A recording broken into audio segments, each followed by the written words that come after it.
Bueno, acá llegamos a la base. Acompáñeme un toque.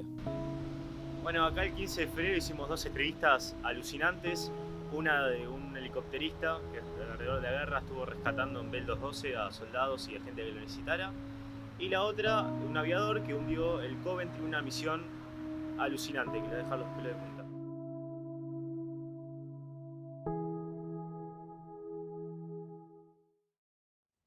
Bueno, acá nos acompaña el comodoro Jorge Bambam Barrionuevo, un tipo célebre en la historia de Malvinas, que participó en el hundimiento del Coventry junto a su escuadrón.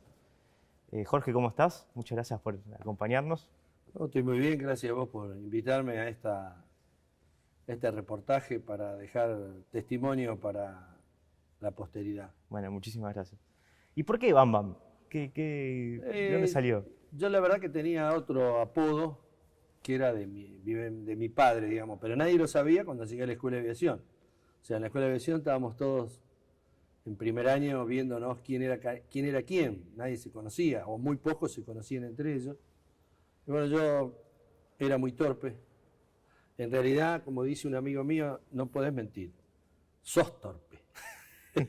Soy medio bruto, digamos. Entonces, bueno, entonces, como siempre solicitaba a mis compañeros algún elemento, principalmente de escritura y eso para trabajar, porque no tenía, siempre le rompía. Le rompía la regla, le rompía la goma, Y una vez que le pedí algo a un compañero mío que ahora es mi abogado, porque después en la Fuerza Aérea estudió y se hizo abogado. Conviene siempre tener uno de amigo, ¿no? Uno de amigo me puso ahí, pero vos sos peor que Bambán, y yo no sabía quién era. ¿Quién es Bambán? Le digo, se me reían todo. ¿Cómo? ¿Vos no veías televisión? No, le digo. Yo no tenía televisión en mi casa. ¿Cómo? No tenía televisión en mi casa, mi papá no tenía, así que... Bueno, dice, ya va a conocer quién es Bambán, va a ser un desastre como Bambán, sos peor que Bambán. Así que me quedó Bambán ahí en primer año de la Escuela de Aviación, que después lo conocí, que era el hijito de Pablo Mármol, los Picapiedra, algo así, ¿no? Yo ya soy medio joven me parece, llegué medio tarde a la Picapiedra. Era el hijo ese que siempre andaba con un garrote golpeando, era bastante bruto y bueno, sigo siendo bruto, pero un poco menos. De ahí me quedó el apodo, digamos, de Bambán. ¿Y cómo fue tu infancia? ¿Dónde naciste? ¿Dónde creciste? Yo nací en Rufino, provincia de Santa Fe, queda ya por el 1889 aproximadamente. Los rufinos eran unos sanjuaninos que habían comprado muchas hectáreas ahí en esa zona y como justo pasaba el ferrocarril, decidieron fundar un pueblo ahí. Está en una zona agrícola ganadera, al sur de Santa Fe, en el cruce de la vía que va a Mendoza y la vía que va de Bahía Blanca a Rosario, digamos, uniendo los puertos, digamos. Está en la ruta 7, también paralela de la ruta 33, digamos. Nací ahí, mi papá era empleado de ferrocarril, entró de muy joven, en esa época, como decía mi abuelo, había que parar la olla y no alcanzaba con el laburo de mi abuelo. Entonces lo ingresó a los 16 años, entró al ferrocarril. Bueno, así que yo soy de una familia de laburantes. Mi mamá era profesora de corte y confección.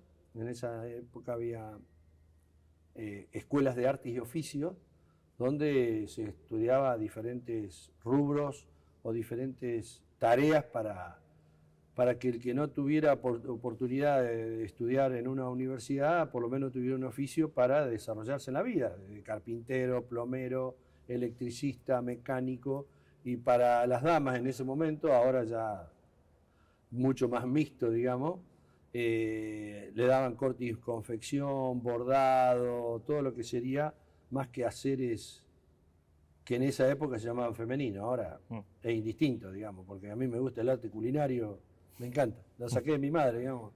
Así que bueno, ella trabajaba ahí, aparte era modista particular, digamos. O sea que mi familia era muy humilde. Y bueno, hice la escuela primaria y la escuela secundaria ahí en Rufino. Y aparte, entre otras actividades, me jugaba al rugby, que me encantaba, que había llegado un profesor nuevo a Rufino, donde nos inculcó ese nuevo deporte a todo Rufino. Si no hubiese sido por él, nadie hubiese conocido el rugby en Rufino.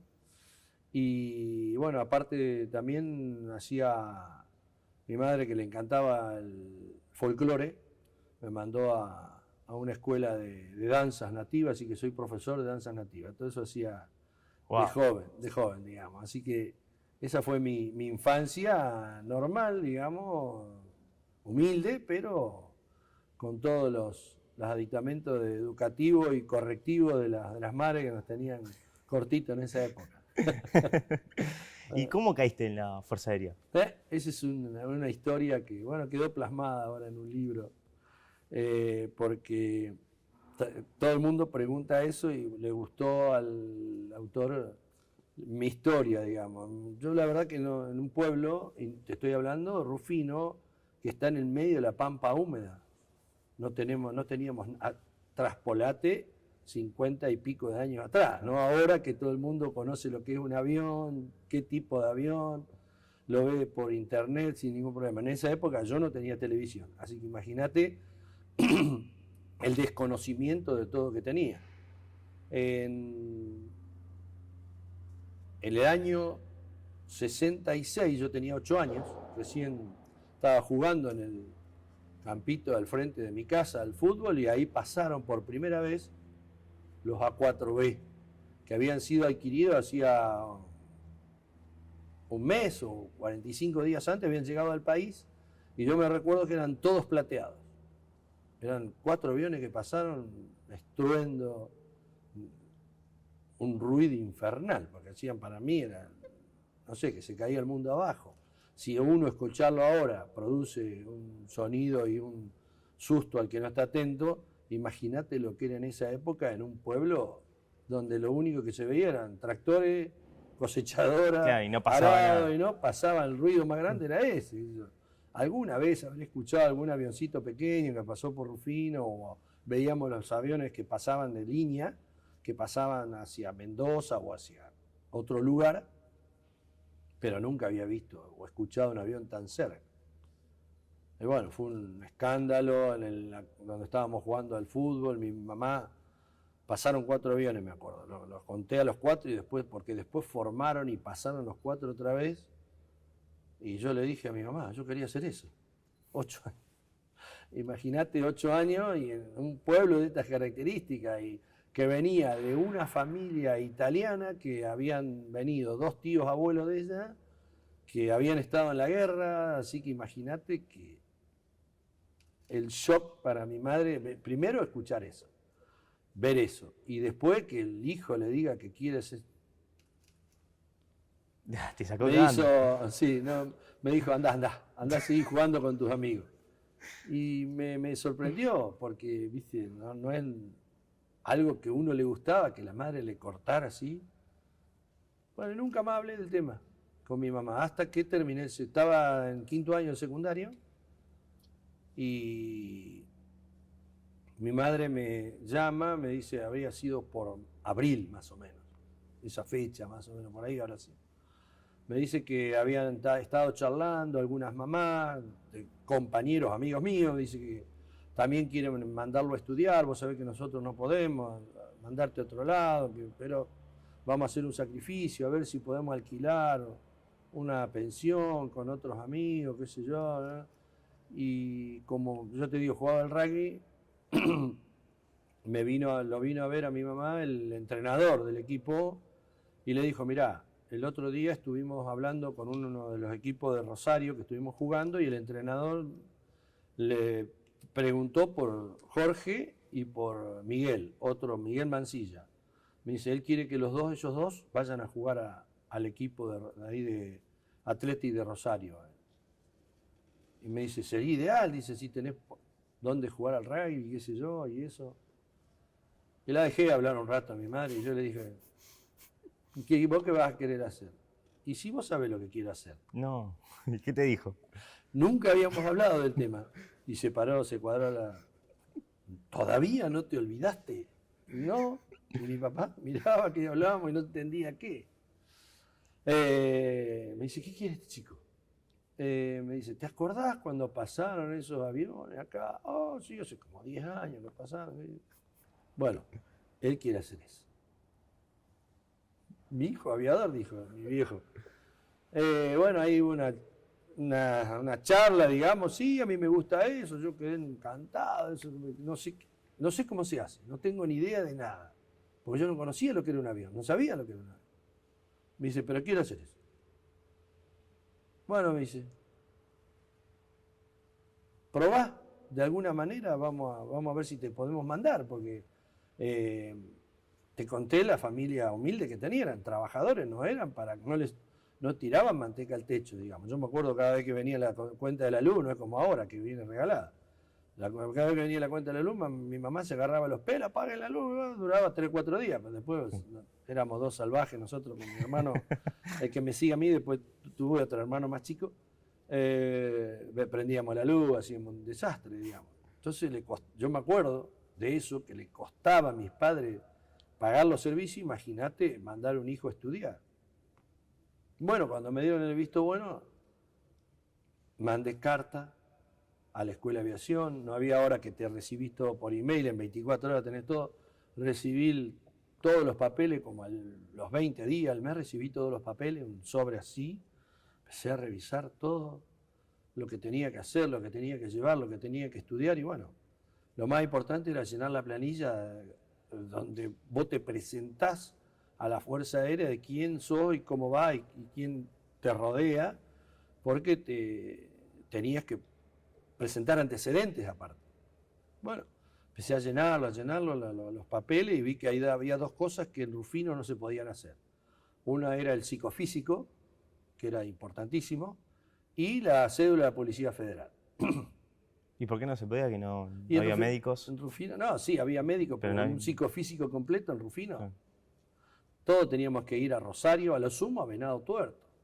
Así que te recomendaban ahí hacerlo en unas unidades de Fuerza Aérea, unidades militares, o en la Escuela de Aviación misma se puede hacer, los que vivían en Córdoba, en la zona, o en el Instituto Nacional de Medicina Aeroespacial, que está en Aeroparque, que es el INMAE, donde todos los pilotos del país se hacen el estudio ahí de sus condiciones psicofísicas para poder estar habilitado y volar. Ahora hay más lugares donde se puede hacer, pero en ese momento no eran demasiado. Así que bueno, me vine a Buenos Aires, me hice el psicofísico, que era fundamental. Si vos no tenías el psicofísico bien, olvídate, no podías entrar. Sí, cuando me entrega la señora y me dice, ahora todo depende de vos, esas palabras me quedaron marcadas. ¿Cómo depende de mí? ¿Sí? Mirá, del otro lado, apto clase A, o sea que podés entrar a la Fuerza Aérea para ser piloto. Wow. ¿Y eso cómo fue para vos? Emocionadísimo, ¿no? Salí contento, iba con el papel, lo guardaba como sabés cómo, ¿no? Así que ponete a estudiar y esforzate, porque si vos no te esforzás, eso no te va a ayudar. Y la señora esa después era la mamá de un piloto que después entró, era más chico que yo, y yo fui su instructor. Bien. De la mamá, así que me acuerdo muy bien de las palabras de esa señora. Bueno, con esos antecedentes, con la cédula y el psicofísico, había otro detalle que yo no tenía, que era personalidades que tenían, dice, personas de la Fuerza Aérea, preferentemente, Fuerzas Armadas, Fuerzas de Seguridad, o autoridades de la ciudad que puedan firmar que lo conocen o pueden firmar para su ingreso. Yo no tenía nadie. Solamente mi tío, el hermano de mi mamá, tenía un conocido que su papá, mejor dicho, no era el hijo, sino un tío que era comodoro de la Fuerza Aérea, Comodoro Agustoni, que era de Rufino. Yo ni lo conocí. Así que me dice, yo te lo voy a hacer firmar, él te va a hacer entrar. Bueno. Y la otra personalidad que decía, autoridades policiales, juez de paz, alguien que esté en el pueblo, así que lo fui a ver al juez de paz, ese sí lo conocí. Porque los hijos eran 2 años más chicos que yo, uno era compañero de mi hermano, así que cuando le presenté los papeles me dice, no me va a decir que va a querer ser piloto. pero vos estás loco, que ese piloto va a volver los 3 días de la semana. Se reía, digamos, el juez de paz de mí, qué sé yo. Bueno, lo dice, yo te firmo, ojalá te sirva, que se firmó. Y bueno, con toda esa documentación, más lo que tenía que estudiar, allá me fui en febrero del 76, ingresamos el 2 de febrero de 1976, y con pocas expectativas, pero con un entusiasmo. Había estudiado muchísimo. Yo me acuerdo que el libro de historia lo había leído 5 veces al libro. Matemáticas, sabía mucho de matemáticas, castellano no era muy... Y lo que sabía poco era física. Así que me tuve que poner a estudiar física porque, como todo persona del interior que no sabe cuál va a ser su futuro, y más en el estado económico de mi familia, y yo calculaba, si no puedo ir a estudiar a ningún lado, por lo menos quiero ser perito mercantil y entrar a algún banco a trabajar, qué sé yo. Viste que el perito mercantil tiene mejor ingreso que un bachiller. Sí. Si yo hubiese tenido visión de futuro y hubiese visto que podría haber ido a estudiar, tendría que haber ido a un bachiller, que era un poco más complementario a la secundario normal. Al secundario. No, el secundario era secundario normal, pero era más complementario para la carrera que yo quería seguir. Sí. Tenía un poco más de base, digamos. Pero bueno, así que allá me fui. Gracias a Dios en la parte física no tuve ningún problema, no solamente en el aspecto del estudio psicofísico, sino en el aspecto de desempeño físico. Estuve muy bien porque yo jugaba al rugby, hacía folclore y nadaba, o sea que era un tipo deportista que tenía buenas condiciones, o sea que en eso no tuve ningún problema. Bueno, en la parte académica, todas las materias me fueron bien, excepto física, que me fue con la nota más baja, digamos. Pero me ayudó para, entre los promedios, ingresar. Y una cosa importante, que siempre yo se los inculqué a mis hijas y a todo que no hay que andar inventando nada si uno no tiene el aval que lo respalde. ¿En qué me refiero? ¿Te acordás el listado que había que firmar y todo, y que tenía que firmar un Comodoro, sí, o firmar a alguien de la Fuerza Aérea, que me firmé el Comodoro Agustoni? En la entrevista personal, a los 3 o 4 días te hace una entrevista personal para conocer quién sos, los antecedentes. Bueno, un papel no dice nada, entonces con lo que está escrito te entrevistás con un capitán. Me acuerdo que para mí el capitán era Dios. Entonces me empieza a averiguar, a preguntar un montón de cosas, iba marcando, tildando. Me dice, ¿usted lo conoce al Comodoro Agustoni? Porque estaba firmado. Cuando llega ahí, Comodoro Agustoni. No lo conozco. ¿Y por qué se firma con él? Porque lo conoce mi tío. Mi tío conocía a un sobrino y Agustoni, el Comodoro Agustoni, es de Rufino. Pero yo nunca lo vi, nunca lo conozco, no tengo nada. Yo me acuerdo que agarra el lápiz rojo, eso me quedó grabado, lápiz rojo, y puso en rojo una L. Digo, me mató, me destruyó, digo, chao, con esto no fui nada. ¿Qué significará la L? ¿Qué significará la L? Entonces, bueno, me termina la entrevista personal y cuando salgo está esperándome el cadete de 4º año, que era el que nos dirigía a nosotros para todos lados. ¿Y cómo le fue? Y me preguntaron esto, pero le digo, pero agarró un lápiz rojo y puso al lado del Comodoro Agustoni, que era, yo no lo conocía, no sé, puso una L. Muy bien, lo felicito. Yo no entendía nada. Un rojo, ¿sabe qué significa la L? Lealtad. Y no sé por qué, porque la mayoría ponen y lo firman familiares, le hacen firmar por brigadieres y por Comodoro, y piensan que firmándolo ellos van a ingresar directamente a la Fuerza Aérea. Y vienen y le preguntan, como si me preguntan a mí, si yo firmo a alguien. Me dice, ¿cómo anda el hijo del Comodoro Barrio Nuevo? Bien, juega al fútbol, que yo juega con... Y todo el mundo sabe en la Fuerza Aérea que yo no tengo hijos, tengo 3 hijas. Claro. Entonces, yo cuando le dije que no lo conocía, que mi tío sí conocía al sobrino que le hizo firmar por él, esa lealtad vale mucho, digamos, que uno no inventa, no quiere chapear, como se dice ahora, no quiere figurar con cosas que escribe y que no son sus antecedentes, digamos. Así que eso me valió, digamos, porque yo era cierto, yo no lo conocía como Agustoni. Me valió como para tener una buena calificación. Y bueno, cuando ingresé a la Fuerza Aérea, la verdad que a los 20 días de estar ahí, sucedieron varias cosas. Que entre ellas hubo una que casi me desanimó totalmente. Que casi me voy. Porque cada 10 minutos preguntaban, ¿quién se quiere ir de baja? ¿Quién se quiere ir de baja? Y calcula que nosotros entramos más de 1.260 personas, o ciudadanos, jóvenes argentinos que querían ingresar a la Fuerza Aérea. Y realmente quedamos 200. ¿Porque era un curso muy intenso físicamente? ¿O? Físicamente te mataban, Sí. o sea, te mataban, me refiero, te exigían, que para mí no era exigencia. Para mí los movimientos vivos que hacíamos, correr, arrastrarse, tumbo carnera como le llamaban, saltar para allá, nadar, hacer de todo, había gente que no estaba acostumbrada. ¿Y qué? No, dice, yo no aguanto más, se iban, pero como mosca, porque de 1.200 tenían que quedar 200, o sea que cada 6, uno ingresaba, para que tengan una idea. O sea, eso no me llamaba la atención. A mí lo que me llamaba la atención es el desconocimiento total que yo tenía de lo que era, en primer lugar, un avión y lo que era la Fuerza Aérea. No sabía lo que era, no sabía nada. Yo vi volar este avión y me enloqueció. Fue mi llamado de vocación. Para mí fue como que Dios me hizo iluminar con este avión y yo quería hacer eso. No sabía qué.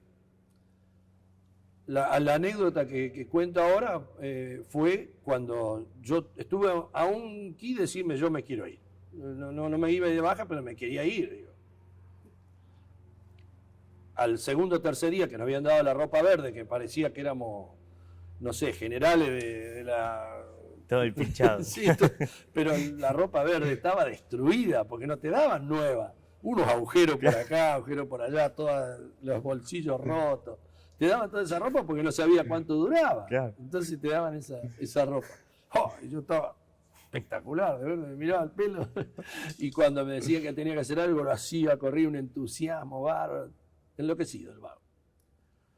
Cuando nos sacaban al campo, como decimos nosotros, a hacer movimientos vivos y a correr y comíamos tierra y transpiramos, el instructor nos exigía así para que el que no aguantaba dijera, esto hay que hacer, no, yo me quiero ir, se iba. Y a mí no era ningún tipo de...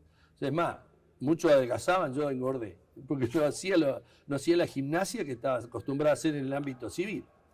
Pero cuando nos sentaban, después de 10, 15 minutos, paraba un poco para no matar a los futuros cadetes o a los candidatos. Estábamos cerca de la pista de aterrizaje de la Escuela de Aviación. ¿Qué avión es ese? Un avión aterrizando, despegando. Y levantaban la mano, éramos 100, 90 levantaban la mano. Pues yo no tenía ni idea. Y ese avión es el B-45, motor a pistón, a hélice, bla, bla, bla, bla. ¿Te contaban la historia del avión? Y yo digo, ¿qué hago acá? Me daba vergüenza, por Dios. Listo, otro movimiento más, subíamos, bajábamos, tierra, ta. Había que cruzar un arco, me acuerdo, ¿viste? Un arco de fútbol. Y había gente que no llegaba ni a la mitad. Y no podía. Yo lo pasaba 2 o 3 veces. Se morían ahí, sentarse. Bueno, otra vez no empezaba a hablar el instructor y diciéndole que la Fuerza Aérea no es para venir a volar, acá no es para hacerse rico, miren, este es mi sueldo, nos mostraban el sueldo. Era una malaria. Y eran instructores, eran tenientes ya, primeros tenientes. Otro avión. ¿Qué avión es ese? Como 80 levantaron la mano. Yo, uy, Dios. Digo, ¿qué hago acá? Ese es el avión Morán Saunier, que debe estar por acá. Es el Mentor. Es el Mentor, el primer avión que conocí yo en la Fuerza Aérea. Ese es el Mentor, el primer avión, el que hablábamos recién. Y el Morán debe estar por acá en el museo, después lo buscamos. Podemos hacer unas tomas. Sí, es un turbo, es una reacción, tiene unas tomas de aire chiquititas, tipo triángulo, qué sé yo. Ese es el Morán Saunier, todo, doble turbina. Yo digo, me voy, porque no puedo pasar tanta vergüenza. Porque vos podés conocer de lo que te examinan, pero cuando te examinan de algo y no sabes nada, y más de algo relacionado con la parte aeronáutica, me quiero ir, ya no puede ser. Pero digo, que me echen, no, que me echen. Y lo peor, que uno levantó la mano y dice, ¿qué le pasa? No, que Brigitte Bardot tiene uno pintado de rosa. Me está jodiendo. Yo no sé el avión que es, y este sabe que Brigitte Bardot, una Lo tiene actriz de conocer. famosa, vos no la conocés porque sos joven, pero en esa época era famosa, una actriz famosa francesa, tenía un avión pintado de rosa. No. Otra vez, ¡pah! Matarlo. Tierra para acá, tierra para allá, para cómo corríamos, levantábamos tierra. Era en febrero, imagínate en Córdoba en febrero. No, 50 grados. 50 grados, nada, impresionante. Sentarse. Otra vez. Y mientras hablaba, se empezó a escuchar un ruido, que se pone en marcha un motor. ¡Bum! ¿Qué avión es ese? Como 10 levantaron la mano. No, digo yo los miro y no sé qué, y estos saben, yo no puedo. Si quiere bajar, yo digo, no, yo me voy porque no puedo pasar vergüenza. Estuve, pero así de levantar la mano. Claro, era un Hércules S-130, que eran los hijos de los pilotos que habían entrado a la Fuerza Aérea, igual que mis hijas. Como vivíamos en la base de Reynolds, ellas saben cuando ponía en marcha un Hércules, cuando ponía en marcha un DC-3, cuando ponía en marcha un 4. Eran los hijos de los pilotos, claro. Y uno se comparaba con ellos y le sacaban años luz en conocimiento. Sí, ese es el C-130 de la Lockheed Martin, 4 turbo hélices. Yo no tenía ni idea. Bueno, esa anécdota estuve, pero a milésima de levantar la mano y decir que no podía pasar vergüenza yo porque no sabía nada. Pero bueno. Y hablando del avión, ¿cómo es la simbiosis entre máquina y hombre? ¿No? Porque, por ejemplo, la entrevista anterior fue con Gustavo Tamaño, que es tanquista, y él hablaba de una relación máquina-hombre que existía, es una especie de amor. ¿Cómo es la del piloto? Y el Obvio, avión? para mí es como estar en el vientre de la madre. Yo no sé cómo estar en el vientre de la madre, pero me imagino que están bien los hijos porque están chochos, ahí no se quieren ir, tan bárbaros, y mejor cuidado que eso. Y es una simbiosis de hombre-máquina. Yo cuando me siento y me ato en el avión, paso a ser parte del avión. El avión es parte mía o yo soy parte de él. Y me cierran la cabina y yo hubiese vivido toda mi vida volando y estar encerrado en la cabina. Me hubiese volado toda mi vida. Es más, me ponen ahora en el avión y vuelo el avión, o sea, no hago las maniobras de combate, todo eso, pero vuelo el avión como me acuerdo de todo, de este avión. Capaz que de otros aviones uno no se acuerda de todo, pero este avión que fue el sueño de mi vida, viviría todo el día dentro del avión. Puede ser una simbiosis que máquina-avión, que uno se complementa uno con el otro, digamos. Y no me producía ningún tipo de resquemor, de sensación extraña ni nada, porque en este avión uno es como en un cohete, no tiene que ver los planos al costado, los planos están más atrás, lo tiene que mirar por el espejo o girar la cabeza. Uno va sentado como si fuera sentado en una silla, solo adelante y todo el que lo empuja de atrás, o sea que la cabeza del avión o el frente del avión es uno mismo. Y nunca hubo pilotos que dicen, no, esto es medio complicado, andar arriba de ahí para adelante del avión, cuando uno pone picada y parece que se va... No, era parte del avión. La verdad que me encantó, siempre me sentí bien, a pesar de que era muy chiquita la cabina, medio incómoda para mí, los que somos más anchos de lo normal, digamos, por ahí dificultaba mover los brazos, pero para mí es parte mía. Palanca y el acelerador, y eso soy parte del avión. Increíble. Bueno, ya remontando para la guerra. El 2 de abril de 1982, ¿dónde estabas? ¿Cómo te enteraste de que Argentina había tomado las islas? El 2 de abril estaba en Villa Reynolds, la base de los A4, que está ahí a 10 kilómetros de Villa Mercedes, San Luis. Nos levantamos como un día normal, yo no tenía ni radio, así que imagínate, porque algunos ya se habían enterado cuando llegamos, pero prácticamente no teníamos oportunidad de hablar porque todo el mundo, la presentación en el grupo aéreo era a las 7 de la mañana. Ya el 2 de abril ya era medio de noche, era de noche. Todas las 7 de la mañana, presentación, se daba el briefing meteorológico, se daba algunas pautas para el vuelo y los que se iban a volar ya se cambiaban y salían a volar porque a las 8 tenían que despegar. O sea, tenía que caminar como 200, 300 metros hasta el avión, hacer la inspección, todo eso. Entonces, por eso presentación a las 7. Y los que no volaban tenían un tiempo de relax y después teníamos que preparar los vuelos para el otro día. O algunas clases que estaban previstas, y más nosotros que éramos nobles, digamos, recién habíamos sido habilitados como piloto etapa 3 apto para el combate en diciembre del 81. Así que y habíamos estado un mes de licencia, o sea que teníamos poquito tiempo que habíamos regresado, estábamos rehabilitándonos, reambientándonos o haciendo maniobras que estaban previstas o algún ejercicio que ya estaba previsto con antelación. Bueno, pero la sorpresa fue del 2 de abril, que estaba hasta el jefe de grupo aéreo, que normalmente el jefe de grupo llegaba más tarde, porque él, si no volaba, venía más tarde, tenía alguna reunión en la jefatura de brigadas. Bueno, y ahí, en la formación, nos avisa que habíamos recuperado las Islas Malvinas. Ni idea, nada, cero alad.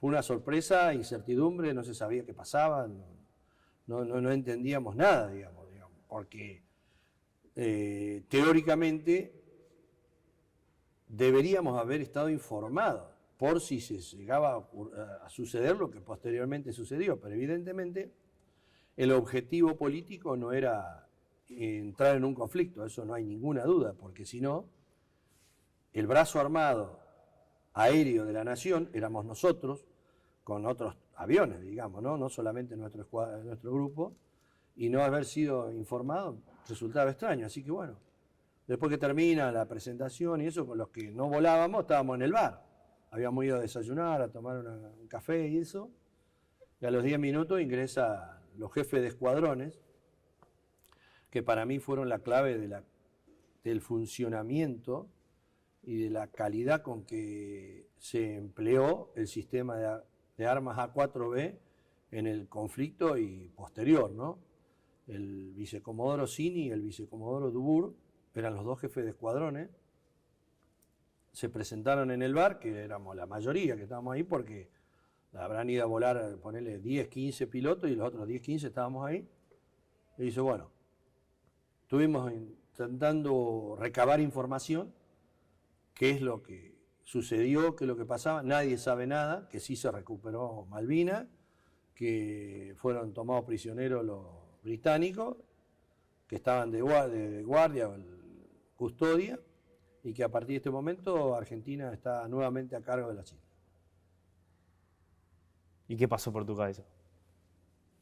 Seguimos con la incertidumbre, pero finalizan las palabras y dice, pero no sabemos hasta dónde va a llegar esto. Lo que sí sabemos, que si esto sigue escalando y no hay forma de detenerlo y entramos en una guerra, nosotros vamos a entrar en la guerra, vamos a ser los primeros en salir a combatir. Así que ya todo el mundo a estudiar. Y ahí se nos vino enseguida, ahí fue donde la incertidumbre se terminó totalmente. Esa reacción inmediata que tuvieron fue la que nos puso en situación inmediatamente y empezamos, porque antes estábamos entrenados, estudiábamos a los futuros, a los posibles enemigos, a la hipótesis que tenían en Argentina, pero con un dejo no tanto de responsabilidad, porque era para tener algo para trabajar, digamos. No era que íbamos a entrar en combate. Aparte, el combate más plausible era contra Chile. Bueno, por eso te digo, el entrenamiento nuestro era en base a eso. Y estudio de Chile la sabíamos así, al detalle, no había problema. Pero era plausible, pero no era cercano, digamos. Era estar preparado. Nosotros debemos estar preparados para ese tipo de contingencia. ¿Está bien? No esperar el último momento y prepararse. Cuando nos mandan a estudiar, ahí empezamos a ver que la cosa no era tan halagüeña y tan fácil, digamos. Bueno, empezamos ya con las dudas, con las incertidumbres mayores todavía, hasta que te pones a estudiar. Cuando te pones a estudiar decís, esto va a ser complicado si se produce el conflicto, porque los sistemas de armas que tenían los británicos no eran ni comparables en ningún tipo de medida con los nuestros, o por lo menos con el de A4B. El A4B no tenía absolutamente nada, un avión extremadamente maniobrable, una plataforma de tiro espectacular, pero no lo saques de ahí. No tenía ningún tipo de ayuda electrónica como para tratar de suplir todas las medios que tenía Gran Bretaña. Así que cuando leíamos sobre lo que principalmente traían, que eran elementos embarcados o buques, porque no tenían otra forma de llegar acá, porque si ya estábamos nosotros a cargo de las islas, habíamos recuperado las islas, ellos no podían traer aviones que aterrizaran cerca, digamos, no tenían. O sea, lo único que podían traer eran portaaviones y buques. Y cuando uno se ponía a estudiar esos elementos, la verdad que eran bastante peligrosos, por no decir ultra peligrosos, porque traían fragatas y destructores misilísticos que tenían una defensa antiaérea impresionante. Tenían medidas electrónicas que nosotros no teníamos, traían aviones que tenían mucha mejor calidad técnica que el nuestro, mucho más electrónica que las nuestros, y sumado a eso, después nos enteramos que Estados Unidos le facilitó un misil aire-aire para que lo usen los aviones Harrier de última generación, que eran, si bien eran siempre los mismos misiles, en este caso, este último misil que no había sido probado era con guiado láser, en vez de con guiado infrarrojo, con la cabeza con guiado láser, o sea que una vez que te enganchaba a otro avión no te largaba y te impactaba sí o sí, casi 99% que te impactaba, o sea. Y también la tropa que venía embarcada, porque la tropa que nosotros teníamos, el personal de soldados que eran todos obligatorios y con 18, 19 años, ¿está bien? 20 a lo sumo. En cambio, estos eran profesionales entrenados con equipamiento acorde para zona fría. Entonces vos te das cuenta de las diferencias grandes que habían con nuestras Fuerzas Armadas. Pero bueno, ahí nos pusimos a estudiar, cada vez a estudiar más y cada vez te dabas cuenta en la situación que estábamos parados. Así nos agarró el día 2 de abril, digamos, con desconocimiento total de la situación y con una sorpresa mayúscula por si debíamos entrar en combate o en conflicto, digamos, si el conflicto escalaba. Bueno, después del 2 de abril, ¿cuándo te enteraste que Argentina efectivamente estaba en guerra? Y bueno, ¿cómo fue de vuelta la historia? Y además, ¿cómo fue tu primera operación también? ¿No? Preguntas buenas y largas. Son largas. Hay tiempo. Hay tiempo. A partir del 2 de abril, que nos pusimos a estudiar, llegó un momento, a los 3, 4 días, que ya más documentación no teníamos, porque tampoco había información como ahora que vos agarrás la computadora y te metés y mirás lo que quieras. Había unos libros muy grandes, así que se llaman Janes, se escribe Jane''S, que traía toda la información de las Fuerzas Armadas del mundo. Y todo eso, esos libros nos los comimos en la parte de lo que significaba Gran Bretaña, todo lo que tenían, tanto en aéreo, mar y tierra. Pero llegó un momento que ya lo habíamos leído, ponerle 20 páginas por cada fuerza, ponele. Las 20 páginas las leíamos en 2 horas, todo leíamos y 2 o 3 días así, estudiando y escribíamos, hacíamos cuadros de los elementos que traían, que tenían, pero llegó un momento, al tercer, cuarto día, que entonces los jefes de escuadrilla le dijeron al jefe de escuadrilla, mire, necesitamos algo más. Porque acá, mucha información clasificada, ¿no? Sí, y aparte, ¿cómo es el tipo de operación aeronaval? Porque lo que nosotros teníamos que ir a combatir eran buques, porque ¿qué íbamos a combatir? La de tierra ya sabíamos. O sea, en el caso que desembarcáramos, estábamos entrenados sin ningún tipo de problema. Pero lo que es aire, más o menos, también sabíamos, pero buque. Al día 5 de abril, fue un oficial de la Armada, ahí a Villa Reynolds. Él había sido habilitado como piloto de A4Q que tiene ahí la Armada, en los A4B, porque eran iguales, de ahí de Villa Reynolds. Bueno, y explicó, vamos a hacer un resumen, ¿no? Después de agarrar el pizarrón, raya para acá, raya para allá, yo me acuerdo de estas palabras, las tengo súper grabadas. Todo el mundo dice, no, creo que dijo 8, quiero que dijo 12. Dijo textual: de un ataque a una conjunción de una fragata misilística y un destructor, que tienen misiles de 30 kilómetros, 15 kilómetros, 7 kilómetros y cañones de 4 kilómetros y de 2 kilómetros, imagínate toda esa conjunción de defensa antiaérea.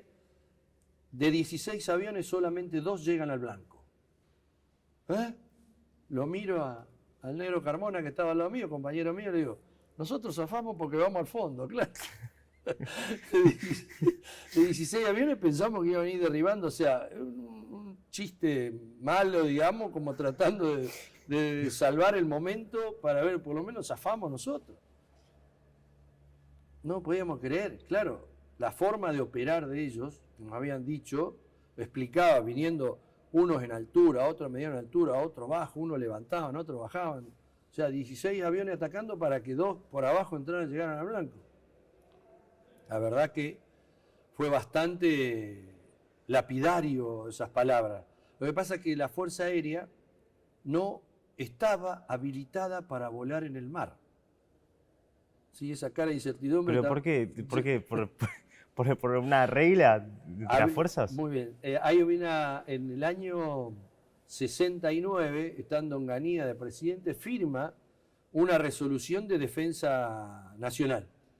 Y ahí, entre otras pautas, da el ámbito de operación de cada fuerza. Y a la Fuerza Aérea le da el límite de 35 kilómetros de la costa. El avión, para colmo este avión, tiene reabastecimiento en vuelo. Podés volar 4.000 kilómetros con este avión sin ningún problema, porque aproximadamente vuela a un promedio, ponele de 7 millas por minuto, serían 15 kilómetros, más o menos, por minuto. Y puede volar por problema de aceite hasta 7 horas, ponele 6 horas más o menos. Puede volar casi 3.000 kilómetros sin ningún problema, haciendo reabastecimiento en vuelo. Y tenía el límite de 35 kilómetros. Obviamente el alférez, que desconocía todo, dice, ¿cómo no podemos volar más? Usted, alférez, no entiende nada. Hay una reglamentación que nos dice que tenemos que ir hasta los 35 kilómetros. Quería pelear el Bau. Dice, haga silencio. Haga silencio. Nosotros, ¿pero y por qué? Porque hay una resolución que no nos permite volar más de 35 kilómetros. Y lo que es peor, que al final del párrafo decía, y no podrá desarrollar medios para tal fin. ¿Qué significa eso? Que ni con portaaviones.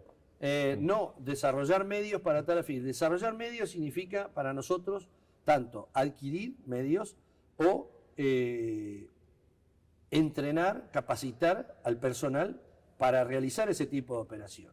¿Está bien? A tal fin es para ese tipo de operación. Esa operación era operación aeronaval de combate, de lo que sea. Solamente estaba autorizada la Fuerza Aérea en hacer búsqueda y rescate de alguien que haya tenido algún problema más allá de los 35 kilómetros de la costa. Está a 200 kilómetros metido en el mar, alguien que se le cayó el avión, un buque, qué sé yo, puede ir la Fuerza Aérea con sus aviones de búsqueda y tratar de encontrar al que se perdió, pero no podía intervenir con aviones de combate. La misma incertidumbre, la misma pregunta hice yo, me dice, haga silencio. No, yo no sabía si era por ignorancia, entonces decía, pero ¿cómo? ¿No saben que el avión puede volar más lejos? El vago quería pelear ahí nomás chiquitito.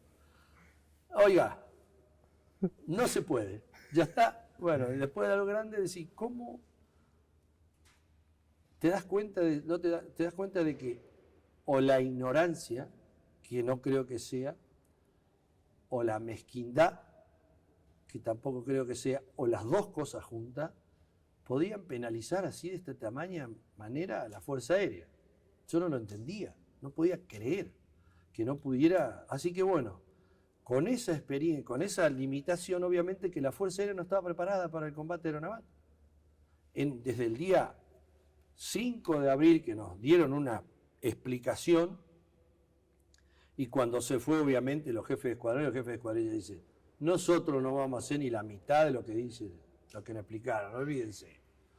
Jamás entramos en altura de una defensa aérea, antiaérea superlativa. Entramos en altura, mucho menos en esta. Vamos a ir siempre a rasante, no se preocupen, vamos a ver, ya vamos a analizar. pero evidentemente la defensa que tenían era para que tuvieras miedo y mucho miedo. O sea, no íbamos a pasar a atacarlo porque no teníamos armamento adecuado para tirar a distancia. ¿Está bien? No teníamos misiles ni cohetes para tirar a distancia. Solamente teníamos las bombas que teníamos que pasar y tirarle arriba del buque. No había alternativa. Era bastante complicada la situación, pero bueno, habíamos elegido eso. Ahora había que apechugarse, había que poner todo el corazón y todo el coraje para seguir adelante. A partir del 13 de abril desplegamos al sur porque el día 9, 10 de abril, vos no lo conociste, a ese día del año 82, porque sos muy joven, pero buscalo porque está en Google, hay gente que ya lo subió. Fue el día que más gente hubo en la Plaza de Mayo en la historia. Fue cuando vino Alexander Haig acá a tratar de aunar criterios para que Argentina desistiera de la recuperación, y al saber eso, primero el 2 de abril hubo mucha gente en Plaza de Mayo, pero lo que fue ese día 9 a 10 de abril fue impresionante. En ese momento no había límites para ocupar la Plaza de Mayo, llegaba hasta la Casa Rosada, no había cantero, no había nada, la avenida, ¿no? La Diagonal Norte, Diagonal Sur, Avenida de Mayo, las laterales, filmaban y era impresionante la gente cómo estaba muchada así, y vivando a Galtieri que salió al balcón, y lamentablemente ahí nos dimos cuenta que era muy difícil que no llegáramos a un conflicto, porque dijo unas palabras lapidarias que dijo: acá no hay duda, si quieren venir que vengan, le presentaremos batalla. Para nosotros es batalla. O sea, para el estamento del combate aeronáutico era batalla, o sea, prepararse para la batalla. Con ese objetivo político manifestado por el presidente, no había duda que teníamos que prepararnos para eso. Así que el día 13 de abril desplegamos al sur y empezamos a entrenarnos, a volar rasante en el mar, que era lo más complicado, y buscar el armamento adecuado. Mientras tanto, pilotos nuestros se habían hecho presente en un destructor de la Armada Argentina, que es igual, porque fueron comprados en Gran Bretaña, que es igual a los destructores británicos. Fueron a ver cómo eran los ataques, y los ataques que te avisaban, sí, te estaban esperando y se venían a la altura. Pero después, en un saludo, como despidiéndose, se habían alejado, se quedó uno de los pilotos en el radar, y volvieron a pasar y no los vieron. Los vieron cuando estaban ahí a 30 segundos. Un punto ciego. No, punto ciego no, que cuando uno vuela rasante y viene bajo, no te ve. No es tan fácil ver rasante un avión en un medio que se mueve, para cómo el buque se mueve, arriba, abajo. Así que se optó directamente, dice, si no nos ven. Volvieron a atacar de nuevo y no lo veían a 30 segundos. Para nosotros 30 segundos eran aproximadamente 8 kilómetros, 9 kilómetros más o menos. Te daba tiempo a que no desarrollaran toda la defensa que tenían, porque ya te manifesté mucha defensa, también desde 30 kilómetros para adentro lo que quiera, y de 30 kilómetros para afuera tenían los Harrier que estaban controlando, digamos que estaban haciendo patrullas aéreas para tratar de interceptar a los aviones que venían a atacar. Pero al tener 30 segundos nada más, no era tan fácil la reacción, digamos. No le daba tiempo a tirar todos los medios que tenían en ese momento. La tecnología era buena, pero no tanto. Determinado eso, que ya era patrón, atacar rasante, empezamos, como ya te dije, a practicar vuelo rasante en el mar, porque era muy difícil. Nosotros en la tierra, sabés, tenés el subconsciente volando, así vueles en el medio del campo, un árbol, más o menos la altura que tiene, si te cruzás con un poste de luz, la altura que tiene, hasta el alambrado de divisores de los lotes, sabés que tiene un metro y pico, 1,10 m, 1,20 m, hasta los animales, tiene un caballo, entonces vos más o menos tomás como referencia eso para volar rasante, digamos, ¿está bien? No íbamos siempre a esa altura, pero más o menos tener una idea de la altura que vas volando, tenías una referencia. Con las olas imposible. En el mar, ¿qué sabés la altura cuánto tiene? Aparte la ola se mueve a 3, 4 kilómetros por hora, nosotros vamos a casi 8.000 kilómetros por hora. En la normal volar a 800, 850 kilómetros por hora. Cuando estaba en la zona del blanco, lo acelerábamos a lo que dé el avión. 950 siempre andábamos ahí porque en ese caso, cuando va rasante y en zona fría, en esa zona sur, el motor rinde mucho más, muchísimo más. Con altura y calor rinde menos, pero siempre le gana unos kilómetros más. Así que con esas prácticas, los que nos faltó, que recién pudimos determinar el armamento adecuado, fue la bomba para tirarle, que el día 25 de mayo es cuando se le encuentra una bomba más acorde para lograr un efecto mayor al que se estaba logrando, digamos, ¿está bien? La bomba que se usaba era muy grande, había desconocimiento, digamos, exacto del tamaño, ¿no? Entonces la que se usaba era muy grande, perforaba, no tenían blindaje, porque antiguamente tenían 15 centímetros de blindaje los buques, ahora no, son de 3-4 centímetros de aluminio que viene una bomba y lo corta como una lata. Imagínate la velocidad y el peso que tiene una bomba de 500 kilos a 900 kilómetros por hora, lo perfora de lado a lado sin ningún tipo de problema, a no ser que encuentre algo que lo reciba y la soporte a la bomba y no la deje seguir penetrando, que en este caso eran muy pocas veces. Muchas bombas quedaron introducidas dentro de los buques, pero la mayoría cortaba de lado a lado, ¿está bien? Y ese no era el efecto que queríamos lograr, sino era romper más el buque, cosa que ya no lo pudieron utilizar. La mayoría no lo pudieron utilizar, porque tuvieron que sacarlo a mar abierto o directamente llevarlo a Gran Bretaña a sellarlo porque habían quedado totalmente agujereados. O sea, un cacho de agujero, una bomba de 500 kilos. Exactamente. Y si explotaba, lo destruía directamente. Sí, buscá que en internet Sí. salen todos los buques que fueron impactados. Cada buque sale con su bomba adentro que anda bamboleando, entonces la tapa. Bueno, y algunas, muy pocas, pudieron explotar porque también teníamos la dificultad con la espoleta, digamos. La espoleta es fundamental para que la bomba explote. Si no tenés una buena espoleta o no la haces funcionar correctamente, es un pedazo de hierro que perfora todo lo que se le cruza en el medio, digamos, la bomba. ¿Está bien? Bueno, con esas premisas llegamos al 1 de mayo, donde tuvimos que empezar nos habían dicho, es muy difícil que ataquen buques porque lo va a atacar la Armada con el Super Etendard, que era un sistema de armas adecuado, digamos, para tirar misiles, pero no tiraban misiles, podían haber tirado bombas, pero no lo hicieron, digamos, el 1 de mayo, porque estaba cerca de Puerto Argentino, así que la Fuerza Aérea ahí salía a combatir el 1 de mayo, a atacar buques con las bombas, digamos, pasar por arriba. Bueno, a partir de ese día no se acercaron más de día, porque le pegaron a los 3 buques, le pegaron a 2 mínimo, y vieron que no era tan fácil recuperar para ellos invadir nuevamente las islas. ¿Está bien?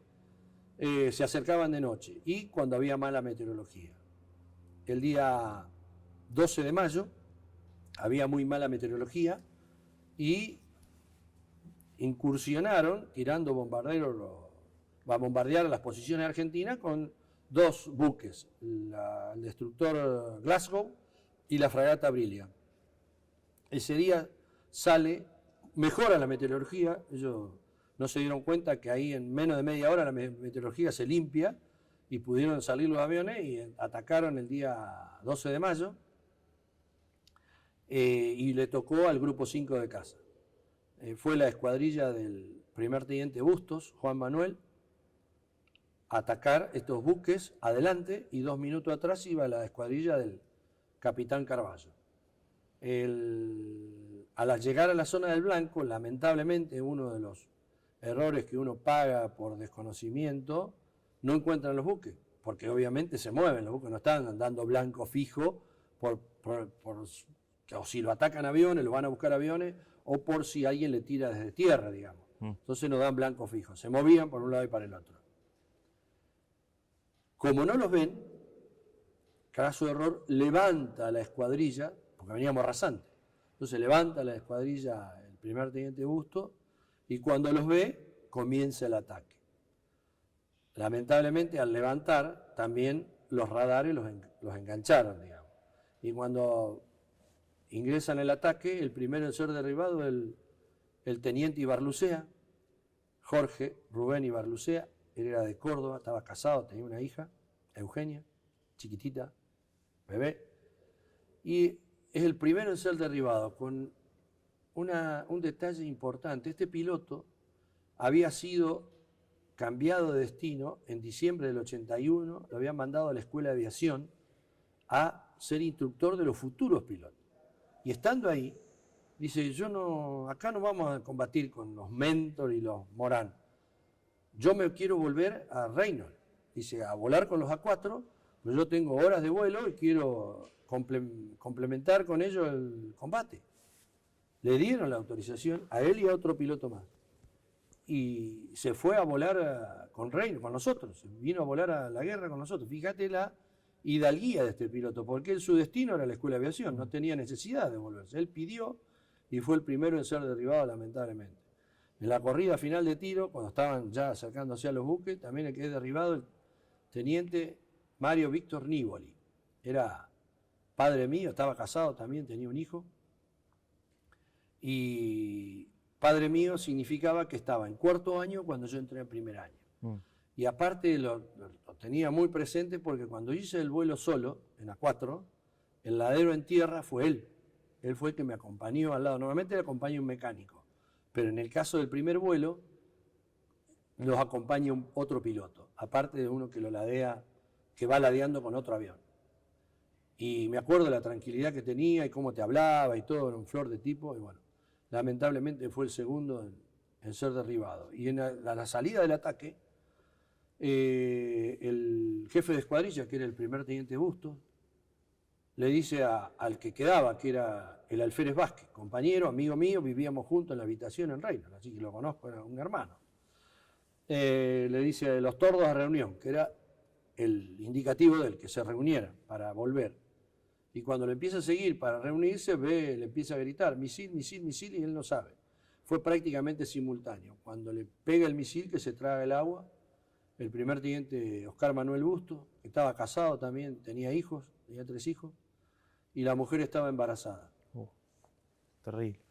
Lamentablemente, era el jefe de escuadrilla más joven, el más moderno de todos, que bueno, lamentablemente lo perdimos ahí, y bueno, el nene que nace después, el bebé, se llama Oscar Manuel, igual que él, fue capitán de la Fuerza Aérea, pero ahora creo que se fue de baja ya de la Fuerza Aérea. Lamentablemente lo perdimos. Fue durísimo, durísimo para nosotros, porque hasta ese día todos los escuadrones o todos los grupos habían tenido derribos. Nosotros veníamos invictos.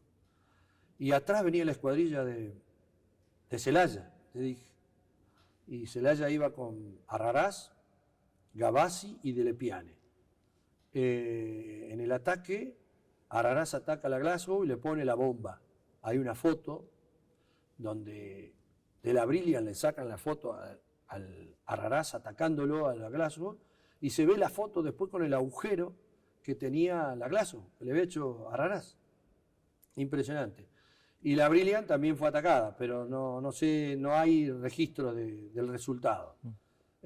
Cuando escapan de ahí, por confusión de la reunión de la escuadrilla, pasan muy cerca de Darwin, que era Ganso Verde, donde estaban tropas de la fuerza del ejército argentino y de la Fuerza Aérea, y lamentablemente la artillería antiaérea de ejército, cuando ve los aviones por radar, aprieta el disparador del cañón y lo derriban al primer teniente Fausto Gavassi, que iba en una A4. Por fuego amigo. Fuego amigo, lamentablemente. Fausto Gavassi era de Campana, también estaba casado y tenía una nena y estaba embarazada de la segunda hija, que no lo pudo conocer al papá. Era un gaucho de aquello, era de Campana y era un tipo excepcional, digamos. Pero bueno, ese día se salva de Lepiane, que era también compañero mío, se salva porque cuando vio la ráfaga espantó y le empezó a gritar que eran aviones argentinos, qué sé yo, pero bueno, lamentablemente el subteniente que estaba a cargo ahí de la batería era nuevito, recién egresado, y desconocía los aviones totalmente, y bueno, lo derribó, como vos decís, fuego amigo. Ese día fue, como ya te digo, muy duro, porque nunca habíamos recibido derribo, y en un solo día, 4. Imagínate lo que fue, digamos, ¿no? Fue terrible porque no sabíamos la reacción, no sabíamos de cómo iba a ser, pero el espíritu que tenía esa unidad era tan elevado, el ejemplo que nos dieron los jefes de escuadrilla, los jefes de escuadrones. Nosotros éramos jóvenes, teníamos la sangre caliente, los otros eran, si bien también eran jóvenes, porque tenían 30, 31, 32, 33, ya estaban casados, tenían un poco más de experiencia, más conciencia de la situación, digamos. Yo era soltero, estaba convencido de lo que hacía, pero no tenía todo el background atrás de la familia, digamos. Yo estaba de novio, pero mis padres sufrían, pero yo no sufría por mis padres, digamos. Si hubiese tenido familia, seguramente hubiese sido diferente, pero bueno, el ejemplo que me dieron esa gente fue, no hay ejemplo en la vida que me dio otra persona, ni siquiera tu padre, porque una cosa es que te dé ejemplo de respeto, de laboriosidad, de trabajador, de mantenimiento de la familia, todo eso, pero ya de ir al frente, entregar la vida por la patria, y no una vez, 2, 3, 4 veces, o sea, te da la pauta de cómo estaban conformados, digamos. Nosotros teníamos la misma idiosincrasia, la misma formación, pero el ejemplo te suma 10 veces más la forma de ser de cada uno, digamos. Ese ejemplo no te lo quita nadie. Así que ese día fue, como ya te digo, durísimo, pero lo llevamos adelante, digamos, ¿está bien? Y a partir de ese día no aparecieron más los británicos, de día. No aparecieron más de día. Por más que estaba feo, por la duda, no aparecieron más y ya nos dieron la oportunidad de poner blancos para nosotros, digamos. Y no teníamos forma de buscar buques al medio del mar, allá del otro lado de las islas, porque teníamos que tener algún avión específico que vaya a buscar, porque nosotros no teníamos ni radar. ¿Qué íbamos a buscar en ojo así? No. Que y aparte rasante. No, por eso teníamos que tener idea del lugar exacto e ir rasante y encontrarlo, como fue el ataque al Invencible, que fue a mar abierto, ya metido lejos de las islas, donde tenía que tener información fehaciente del lugar y aparte con la referencia del misil que ya le había pegado al buque y producía un fuego y un humo llamativo desde lejos, digamos, ¿está bien? Entonces, para nosotros, así que no teníamos blanco, no teníamos posibilidad hasta que empezaron a desembarcar el 21 ya habían hecho el 20 de mayo a la noche, digamos, pero el 21 de mayo a la mañana recién empezaron a dar blanco cuando estaban desembarcando todos los pertrechos para invadir nuevamente las islas, digamos, ¿también? Y ahí fue también donde se produjo el mayor combate con la Armada Británica, donde tratamos del 21 al 29 constantemente atacar todos los días, tratando de impedir el desembarco. Y después, durante esos días, cuando ya habían desembarcado, tratar de colaborar con la gente en tierra, digamos, tratar de frenar el avance, pero al no tener información terrestre, porque no teníamos información terrestre de dónde estaban ubicados. Las islas parecen pequeñas, pero son grandes. Había que, para 50 kilómetros para nosotros lo hacemos en 1 minuto y medio, 2 minutos, ponele, ¿está bien? Un poquito más, en 3, 4 minutos, pero si no tenés referencia de alguien en tierra rasante, ¿cómo haces? O en altura, ¿cómo haces para ver a esa velocidad gente? Tenés que tener siempre el banco marcado para que te dé la zona, digamos. Después vos vas y atacás la zona. Pero bueno, te cuento lo que vos me dijiste hasta el 25 de mayo, si no ahí... Sí, pero primero te quedas hagamos un paréntesis.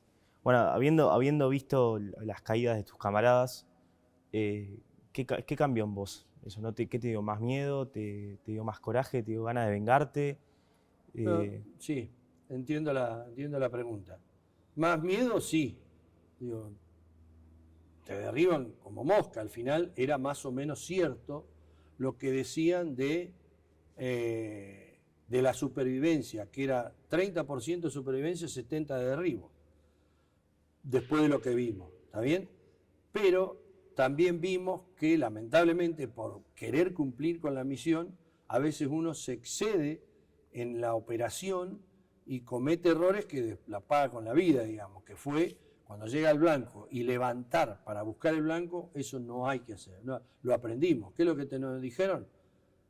No veíamos el blanco y seguir 3, 4 minutos, alejarse, volver nuevamente a la zona del blanco, buscar y otra vez, como mucho, 2 veces, como mucho 3, volver a buscar el blanco. Si no se encontraba, volverse, porque no estaba. De hecho, me pasó una vez el día, no sé si fue el 21 o el 23, de ir a buscar, nos dieron un blanco y no lo encontrábamos. Eso fue el día terrible, el día de más miedo tuve, porque al no encontrar el blanco, vos no sabés dónde te viene. Porque si vos lo ves, listo, ya está, mano a mano, cara a cara, 50-50. Pero cuando no lo ves, no sabés dónde está y no sabés dónde te van a atacar, cómo te van a derribar. Para cómo yo era el último avión, peor todavía, porque el último siempre es el primero que derriba la artillería, las patrullas aéreas de combate, los Harrier, va derribando de atrás para adelante. No va a aterrizar el primero, que los otros espantan, no le pueden derribar a ellos. Entonces me la pasé esos 5 minutos con los espejos, mirando para atrás, revoleando el avión para un lado, para el otro, tratando de ver que no me atacaran, digamos. Esa incertidumbre era terrible. Bueno, no debíamos estar levantando el avión buscando el buque. Cuando hicimos ese tipo de maniobra, ya vimos que el derribo no era tan fácil, digamos. Tenías que avisar con mucho tiempo de anticipación para que te derribaran, digamos, ¿está bien? Entonces, el miedo siempre estaba, y siempre cada vez mayor. Una vez que iba al blanco, más, porque dice, en algún momento te va a tocar, porque Dios elige a 3 o 4, y a veces te salvás, pero no siempre, ¿está bien? ¿Y cómo sobrellevabas el miedo? ¿A qué te aferrabas? Al convencimiento de lo que teníamos que hacer, a la palabra empeñada, porque por más que uno sea en una ceremonia entre público y lo único que diga, sí juro, cuando uno reconoce ante la bandera defenderla hasta perder la vida y le dice que sí, que juro por eso, parecen palabras vanas, pero para mí no. Yo estaba convencido de que eso es lo que debía hacer. Para todo el ciudadano argentino debería ser una responsabilidad, y el sí jurar, defenderla hasta perder la vida, debería ser así, porque estamos no solamente por cariño hacia tu país, sino porque está estipulado en la Constitución. El argentino está obligado a armarse en defensa de su país, ¿está bien? Bueno, para mí era una obligación. Y aparte, yo había elegido defender a mi país desde un avión. Yo me había sentido satisfecho y relajado y contento haberme realizado en la vida cuando pude volar el avión. Yo digo, ya está. Yo volé el avión, yo ya estoy realizado. ¿Qué otra cosa puedo pedir? Y seguí volando y disfrutando cada vez más el avión. Y cuando Dios me puso una guerra en el medio, ahí me di cuenta que yo me tenía que demostrar a mí, no al resto, que si lo que había elegido era lo correcto. Y si yo tenía el coraje y podía vencer el miedo de ser el piloto de combate auténtico, porque de título tenía piloto de combate, pero no lo había demostrado hasta que vas a una guerra. Ahí te demostrás que sos un piloto de combate. Y yo me tenía que demostrar a mí mismo que lo que había elegido era lo correcto.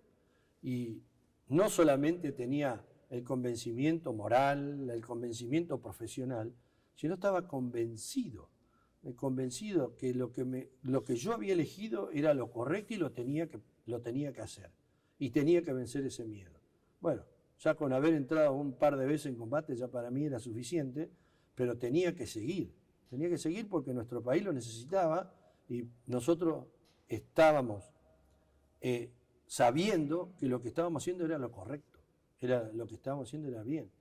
Y si me tocaba, me tocaba, pero yo no podía permitir estar vivo, tener el avión, tener armamento y que se saliera con la suya el enemigo, y más cuando había gente que me había dado el ejemplo. A mí me dieron el ejemplo mínimo esos cuatro de ese día 12 de mayo, que debía hacer lo que tenía que hacer, por lo menos para seguir sus pasos, si no, ¿para qué hubiese sido el sacrificio de ellos? Para nada, porque tenía otro a la par, que era un cobarde, que no era capaz de cumplir con el mismo juramento o no hacer lo mismo que hizo él. O sea, me iba a sentir frustrado para toda la vida si yo no hacía lo que hice. No te quepa ninguna duda que esa era la meta que teníamos. Obviamente que el miedo estaba, más vale, ¿cómo no va a estar el miedo? Pero entre el ejemplo que me daban los jefes de escuadrilla y los jefes de escuadrón, y el convencimiento de uno era suficiente para seguir adelante. No era necesario, algunos preguntaron por ahí si usábamos algún estimulante externo, no necesitaba. Primero yo no tomaba alcohol, así que mucho menos cualquier otra cosa. Y el estimulante que tenía era mi país, mi bandera y mis compañeros, que habían dado la vida por la patria, y cómo yo iba a ser un cobarde que no iba a cumplir con el juramento. Impresionante. ¿Sí? Bueno, te quería preguntar de ahora por el día negro que ustedes sellaron, el día negro de la Armada Inglesa, el 25 de mayo. Sí, ese fue el día 8 de junio. Ah, 8 de junio. Nosotros el 25 fue ahí donde logramos encontrar la bomba acorde para atacar los buques, digamos.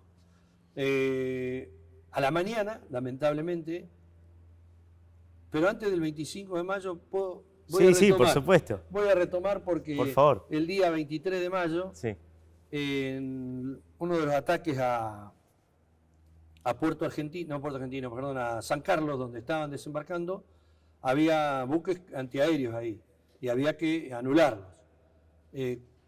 Cuando van al ataque se mezclan ahí unas escuadrillas nuestras, porque lamentablemente algunos fallan los aviones y eso, no pudieron ir, se mezclan las escuadrillas y va el capitán Carballo con el teniente Rinque, que era una escuadrilla, y el primer teniente Guadagnini con el alférez Gómez, otro compañero mío, hermano mío, también, amigo mío, muy amigo, que se complementaron dos escuadrillas, que no eran las conformadas reales, pero bueno, no importa, se complementaron. Y en el ataque a San Carlos estaba la fragata Antelope.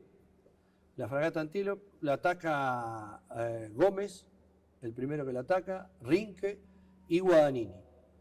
Durante el ataque, que es impactado el buque con dos bombas de 1000 libras, lamentablemente el primer teniente Guadagnini es impactado en el ala derecha por un cañón de que tenía la fragata Antelope, y tratando de esquivar el buque, lamentablemente no le dio la maniobra e impacta contra la antena más alta que tenía el buque y se desintegra el avión.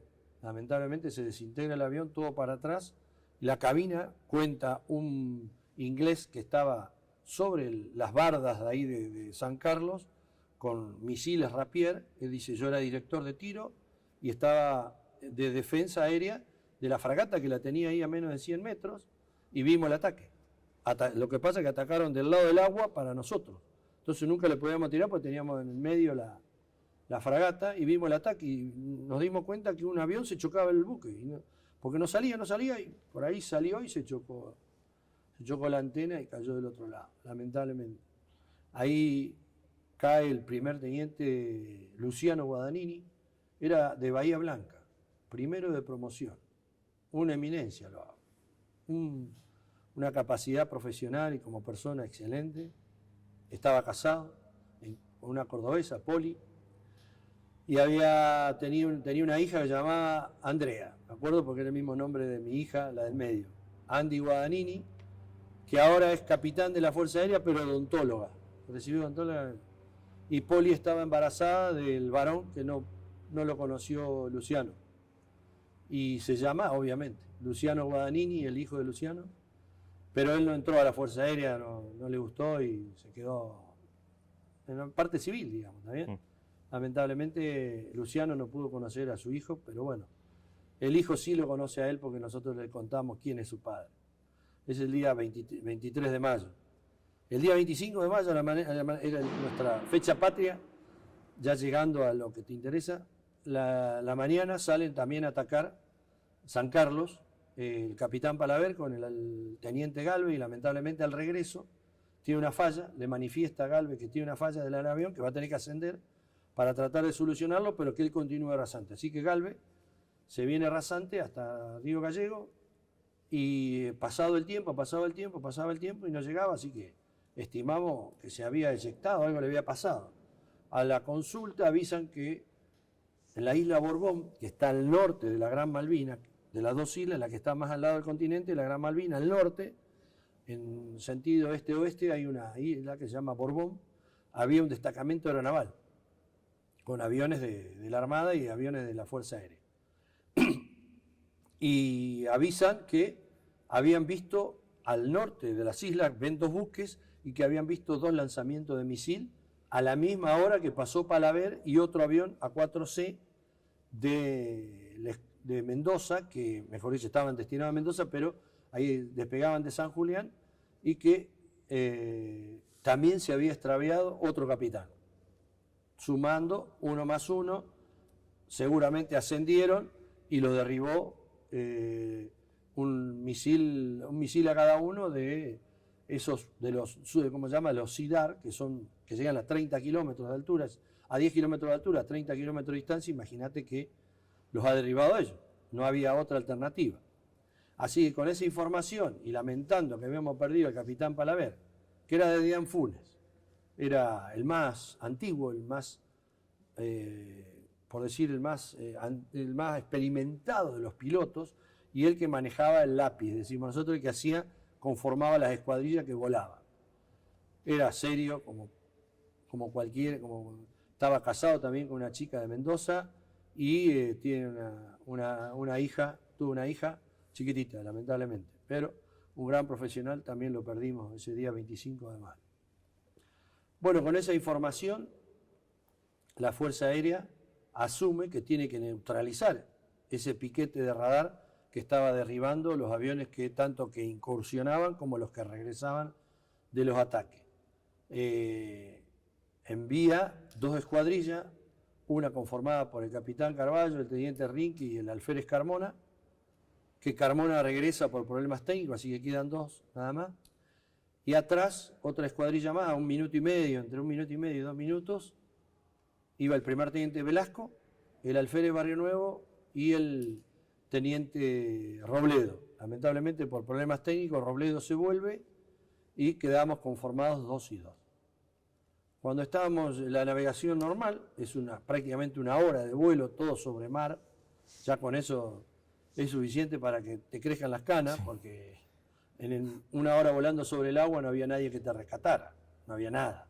El único buque que estaba previsto para hacer los rescates era el Aviso Sobral, y el día 2 fue atacado por un Harrier, lo destrozó y ya no sirvió más para rescate, así que estábamos solos en el medio del mar, nadie nos iba a rescatar. Y cuando comenzamos el rasante, como a los 200, 250 kilómetros antes. Así que imagínate que ellos no nos pueden haber visto nunca. Ellos sabían que nosotros íbamos, calculaban la hora, pero no sabíamos si íbamos a ese lugar o a otro lugar. Por la duda estaban preparados, porque hay una película que hicieron los británicos que se llama Segundos Decisivos, y hubo otra de History Channel, Sí. que la complementaron. Hay un abogado amigo que la complementó, unió las dos y muestra cómo fue ese ataque al Coventry. Y los británicos manifiestan que ellos sabían que íbamos. Alguien le informó, alguien le dijo, ¿Y le vos, alcahueteó. ¿Y vos quién pensás? ¿Pues un No. espía argentino? No, argentino no, imposible. Son chilenos, los chilenos, Sí. obviamente. Si ellos los dijeron, que informaban sobre los despegues, que informaban. el horario de despegue, sabiendo las performances que tiene cada avión, calculan el tiempo y le pueden errar por 1, 2, 3, 4, 5 minutos, pero no más. Por ahí la pegan y sabiendo cuántos aviones son, más o menos se preparan para la cantidad de aviones y eso. Obviamente los espías chilenos estaban ahí, avisaban que era su función. Ahí en la película dice, sabíamos que venían, lo dicen abiertamente. Y dice porque lo habíamos visto de lejos. Mentira, eso sí que es una mentira porque a 250 kilómetros no lo puede ver jamás, porque ya veníamos rasantes, ya veníamos menos de ponerle de 50 metros, no te ven ni loco con esos buques, y menos cuando estábamos, no nos vieron cuando entrábamos al mar abierto. Nosotros sabíamos que era extremadamente peligroso porque era mar abierto, no era en San Carlos, que San Carlos estaba más encajonado dentro de las bardas, dentro de las elevaciones, que le aparecíamos y tenían como mucho 5 segundos, 10 segundos para tirarnos. Acá tenían un par de minutos para vernos y desarrollar toda la defensa que te comenté al principio. Cuando nosotros estábamos llegando a la isla Borbón, que era el último punto, estaba entre la isla Borbón y la punta Rasa, la isla Rasa, ahí ingresamos mar abierto, ya escuchamos a Carballo, donde nos dice, los blancos están en la posición prevista, nosotros vamos a atacar el de la izquierda, nos están tirando con todo, vayan bien pegados. Eso lo dice Carballo. Hay una foto donde se manifiesta esa situación, atacando la Broswell, que vienen rasantes los dos y se ven salpicaduras de agua adelante. Cuando nosotros entramos ahí a mar abierto, los buques no sabíamos dónde estábamos. Y como no teníamos radar, yo iba al lado izquierdo, tenía que vigilar del frente a la izquierda. Eso ya estaba todo brifiado, ¿no? O sea, ¿cómo se llama? Coordinado. El briefing es una palabra inglesa donde se hace toda la reunión para planificar el vuelo. Bueno, sí. En esa planificación ya estaba arreglado que el que iba a la izquierda tenía que vigilar del frente a la izquierda y el de la derecha del frente a la derecha. No había duda. Y tratar de mantener una formación abierta. Yo iba muy cerca de mi guía, ese es el error que cometí, iba muy cerca porque cuando uno tiene miedo lo primero se acerca a quien le puede ayudar o a quien lo puede defender, y que en este caso era mi jefe de escuadrilla. Entonces iba muy cerca y cuando vigilaba, buscando, y allá a la izquierda vi dos cosas que para mí eran los buques, porque yo no tenía idea de lo que eran buques. Calculá que hacía un año que había sido piloto apto para el combate y nunca había entrado al mar. O sea que a mar abierto, cuando estaba en San Carlos, ahí sí, pues estaba cerquita. Pero a mar abierto vi dos cosas allá, grises, que estaban recortadas en el horizonte mar, y le dije, a la izquierda están. Y pone el viraje violentamente al blanco, se ve que en ese momento él lo vio también, pone el viraje violento, yo estaba muy cerca de él, y la maniobra que tuve que hacer era normal, pero anormal para la guerra, para el combate, digamos, porque al venir tan bajo, él me tira el avión encima, yo tuve que levantar, porque cuando uno va en vuelo, en altura, el guía hace lo que quiere, sin avisarte, puede virar para la derecha, para la izquierda, y nosotros, los numerales, sabemos la maniobra que tenemos que hacer, ya la entrenamos, digamos, no hay ningún problema. En este caso, tendría que haber bajado, pero no podía si íbamos a 10 metros del agua, me iba a chocar el agua. O sea, la única alternativa que hice es levantar. Levanté así, cuando lo veo, lo pierdo acá, invierto para seguirlo, en esta posición empieza a gritar Carballo, creo, o Rinque, misilazo, misilazo, misilazo. Y miro al lugar donde estaba el buque y veo el misil SIDAR. ¿Por qué era el SIDAR? Porque era el único que se veía a esa distancia y ese tamaño. El SIDAR mide casi 50 centímetros de diámetro, casi 5 metros de largo. Imagínate lo que era el misil. Sí. Era más grande que un poste de luz y tiraba un humo blanco para abajo y después se hacía un poco más negro, pero era impresionante. Y me quedé obnubilado con el misil, olvídate. Bajé, quedé así, misil, no veía otra cosa que eso. Yo iba a pleno volando, sabía que estaba más o menos ahí, pero porque viste el subconsciente te da que estaba más o menos, y veía el misil, y habrá durado 10 segundos. Pero fueron los 10 segundos más largos de mi vida. No pasaba. Claro, ¿qué es lo que nos salva a nosotros? Que el misil al salir, como era tan grande, tan pesado, sale con unos 10 grados de ascenso. No puede salir horizontal. sale con unos 10, 15 grados de ascenso, agarra la velocidad que más o menos son 1.6 de Mach, anda cerca de los 2000 kilómetros por hora, y ahí sí, baja, ya agarrada esa velocidad, y empieza a buscar el blanco que lo tenía asignado por el radar. En esa parábola que hace para subir y bajar, nosotros entrando de abajo en esa parábola, no alcanzó a bajar para derribarnos, digamos. Pasó por arriba, listo, se pasó un misil, impresionante el tamaño. Terrible. Bueno, y bajo la vista, digo, listo, ya todo eso lo vas pensando rápidamente, ya el misil no se autodestruyó, no se explotó porque para explosión tiene ventanas. Entonces, si está el misil, entiende que el blanco o en lo que pasa dentro de esa ventana está a la distancia que su explosivo lo derriba o le pega, ¡pum!, explota. O sea, no es necesario que pegue de frente, que te pegue, te impacte directo. ¿Está bien? Sí. Con esa ventana es suficiente. No explotó, quiere decir que pasó más largo, más lejos de la onda expansiva o de la onda que tenía para derribar ese blanco. Zafé, dije. O sea, ¿sabí? Y me quedé también ennubilado otra vez con el buque, que lo había visto cuando hago esa maniobra y veo el lanzamiento. Yo vi el buque de frente, bien de frente. Y en los 10 segundos que me bajo la vista, ya había girado como a 30 grados. Impresionante la velocidad. Acordate, de Rufino. Nunca había visto un buque en medio del mar. Lo había visto en el estacionado, pero en medio del mar no sabía la velocidad que se movía. La verdad que me sorprendió totalmente. Me sorprendió una barbaridad. Y quedó justo en una posición acorde, ideal para tirarle nosotros la mayor superficie de blanco con la mínimo cantidad de errores de lanzamiento del piloto. Así que vi honguitos en el medio, un hongo dos blancos y uno negro, y no vi más, ya que se ve que era el cañón, me explicaban que era el cañón que tira granadas. Entonces, ¡puf!, explotaba. Yo iba más o menos unos 50 metros separado del guía, que era la distancia ideal para engañar al radar. Porque el radar, si vos vas juntito, ve un blanco, ponele en la pantalla de 1 centímetro. A medida que se abre la formación, se va agrandando el blanco, hasta que la distancia discrimina a dos blancos. Eso es lo más peligroso, digamos. Pero mientras a 50 metros era más o menos la distancia acorde para que engañara al radar y ver en ese momento, ahora ya no lo engaña más. Veía un blanco así, ¿a dónde le ordenaba tirar al cañón? Al medio. Claro. Entonces le tiraba al medio, pum, me explotaban acá las granaditas, granaditas que te podían pegar y te derribaban. Las granadas que eran de 12 centímetros, más o menos así, que te pegaban en el avión y lo derribaban, obviamente. Y vi 2, 3, más no le dio, 10 segundos no le daba más para tirar. Bueno, ya lo veo las bombas del guía cuando salen, todo tira, explota. Veo un humo negro, para mí habían explotado, que no era explosión. Un humo negro, yo en ese humo negro quise esquivarlo, casi me choco la antena, salto del otro lado.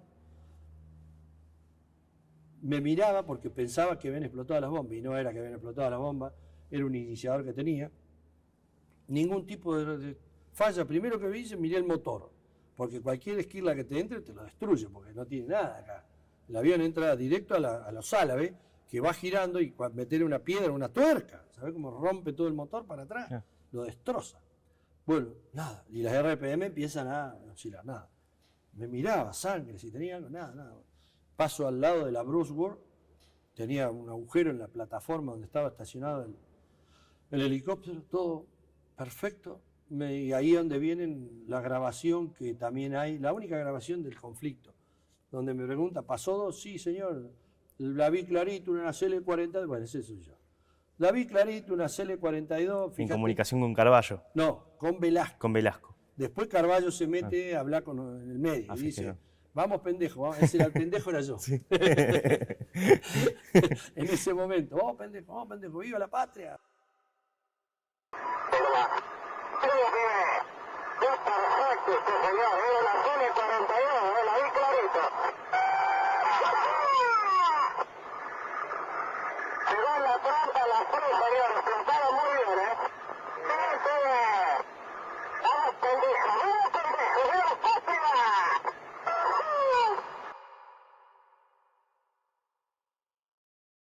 Bueno, o sea, estábamos contentos que ya sabíamos que de los 4, 1, 2 o 3 no volvían, porque era mar abierto.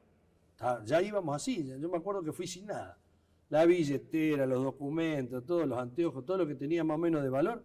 Le dije, bueno, dáselo a mis viejos, qué sé yo. Se lo dije al piloto que nos llevaba en la camioneta los aviones. Le dejamos ahí esto queda acá para cuando vuelva, no te preocupes. ¿Está bien? Ya sabía que no volvía. Bueno, y pasamos los 4.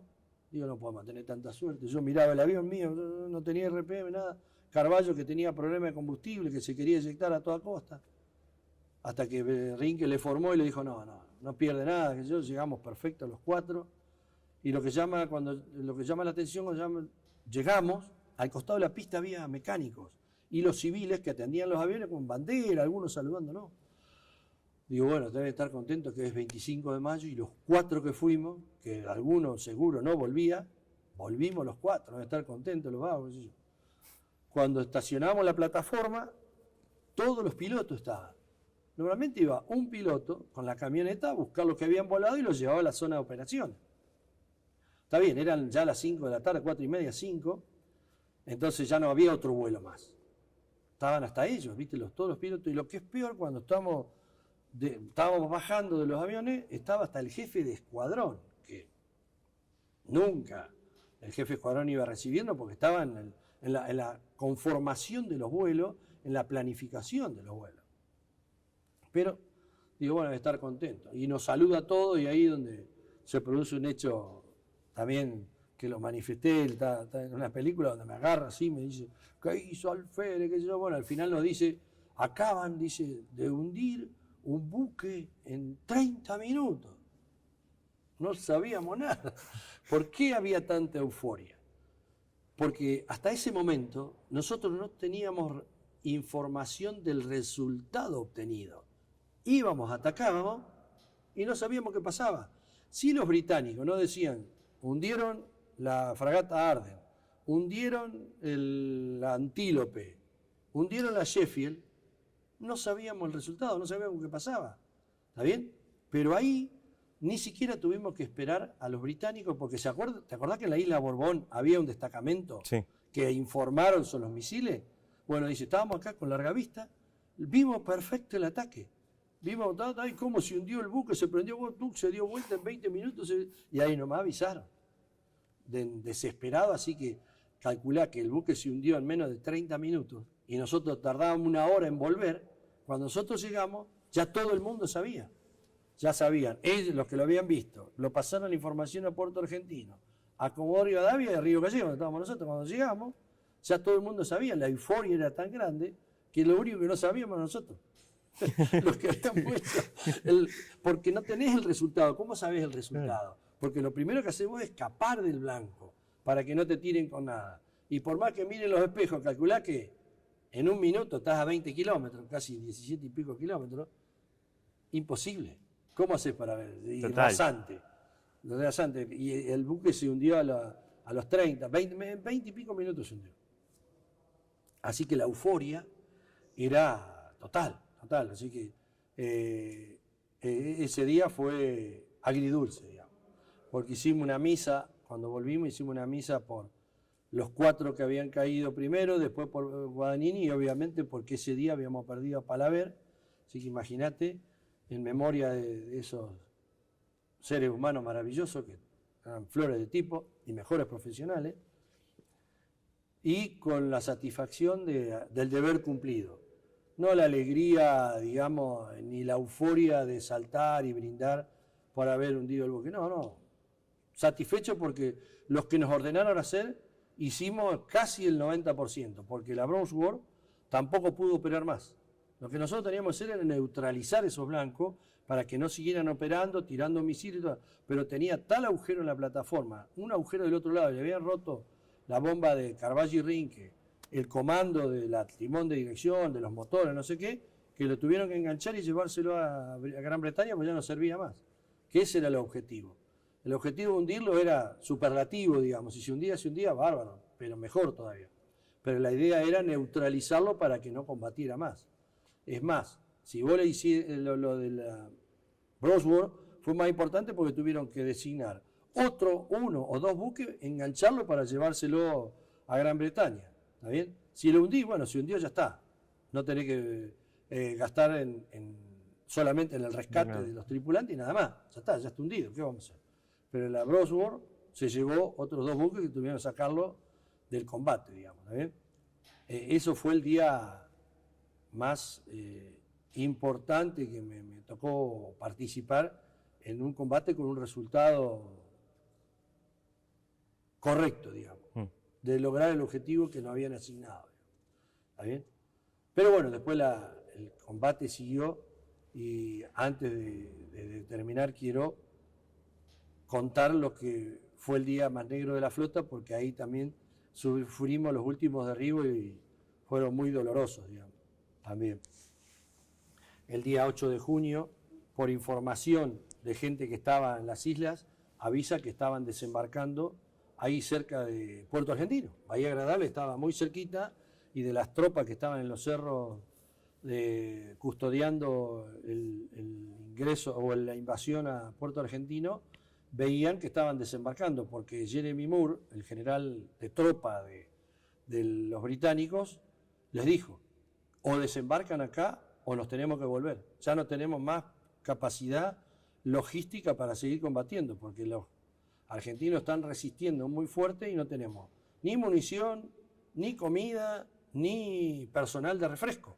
Me dice, si lo llevan a San Carlos a desembarcar, tardan como 2 días en llegar, y yo 2 días no aguanto. 24 horas me tengo que volver. Así que manden urgente acá cerca. Craso error. Lo mandaron ahí donde se veía. Digamos, en San Carlos, si lo mandaban de noche, tenían suerte porque no, ¿cómo se llama? Nosotros no podíamos volar de noche y estaba metido en San Carlos.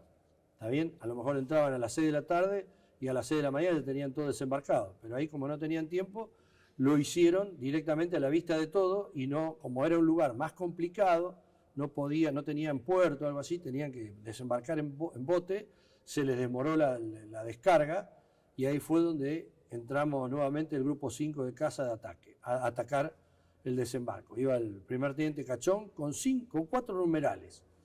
Las escuadrillas normalmente está compuesta por un jefe de escuadrilla, que es el más experimentado. Sí. El segundo, que era más experimentado, era el jefe de sección, que es el que lo reemplaza, y después 2 numerales, uno para el jefe de escuadrilla y otro para el jefe de sección.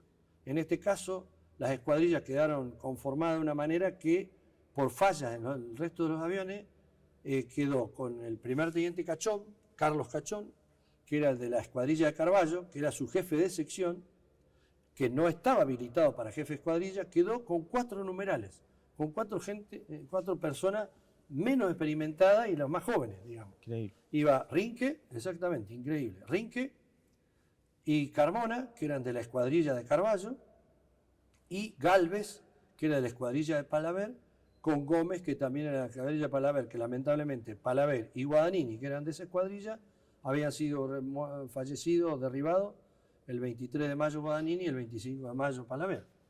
Así que el jefe de escuadrilla, que no era jefe de escuadrilla, con 4 numerales sin experiencia, con poca experiencia, hicieron el ataque a Bahía Agradable y destrozaron todo el desembarco. Al Sir Galahad lo prendieron fuego, se hundió, lo hundieron al otro día, y el Sir Tristan lo destrozaron, también todo prendido fuego, que quedó encallado ahí en la costa de Bahía Agradable, que a los años después lo trajeron, lo vinieron a buscar en esos buques de rescate, lo subieron arriba del buque y ahora está de museo en Gran Bretaña, el Sir Tristan, el otro buque de desembarco. Fue un éxito rotundo, porque destrozaron el desembarco, no pudieron desembarcar todo el personal y todo el material que necesitaban, pero quedaba material todavía prendido fuego y algunas cosas habían sido desembarcadas en la costa y no tenían personal para llevarlo. Entonces a la tarde la Fuerza Aérea manda a rematar teóricamente el desembarco con un error garrafal, ya que no fue con la escolta que necesitábamos, porque nosotros no teníamos misiles de defensa aérea, no teníamos radares, nada, no fueron con escolta, ni siquiera fue con la sorpresa que se necesitaba, y lo que es peor, los chilenos avisaron. A la mañana se ve que no le dieron tiempo de avisar el despegue y no alcanzaron a interceptarlo. Pero a la tarde avisaron y lamentablemente cuando estaban llegando a la zona del Blanco, fueron interceptados los 4 aviones por 2 Harrier, y el primero en ser derribado es el Alférez Vázquez. ¿Te acordás que volvió solo de la misión esa del 12 de mayo? Le habían derribado toda la escuadrilla. ¿Te acordás que yo te dije que lo derribaron a Ibarlucea, a Nívoli y a ¿cómo se llama? Al Bustos, a Oscar Bustos? Y él quedó solo, se volvió solo. No saben lo que fue sacarlo del avión cuando aterrizó, cómo quedó estresado, todo, la verdad que es mal. Volvió solo y pidió volar y el jefe escuadrón no lo dejaba volar. Y lo hizo volar ese día y ese día fue derribado por los Harrier. Uno de los aviones que se salvó, que el primer teniente Sánchez, avisó, Harrier, eyéctese, no alcanzó ni a eyectarse Vázquez, fue derribado.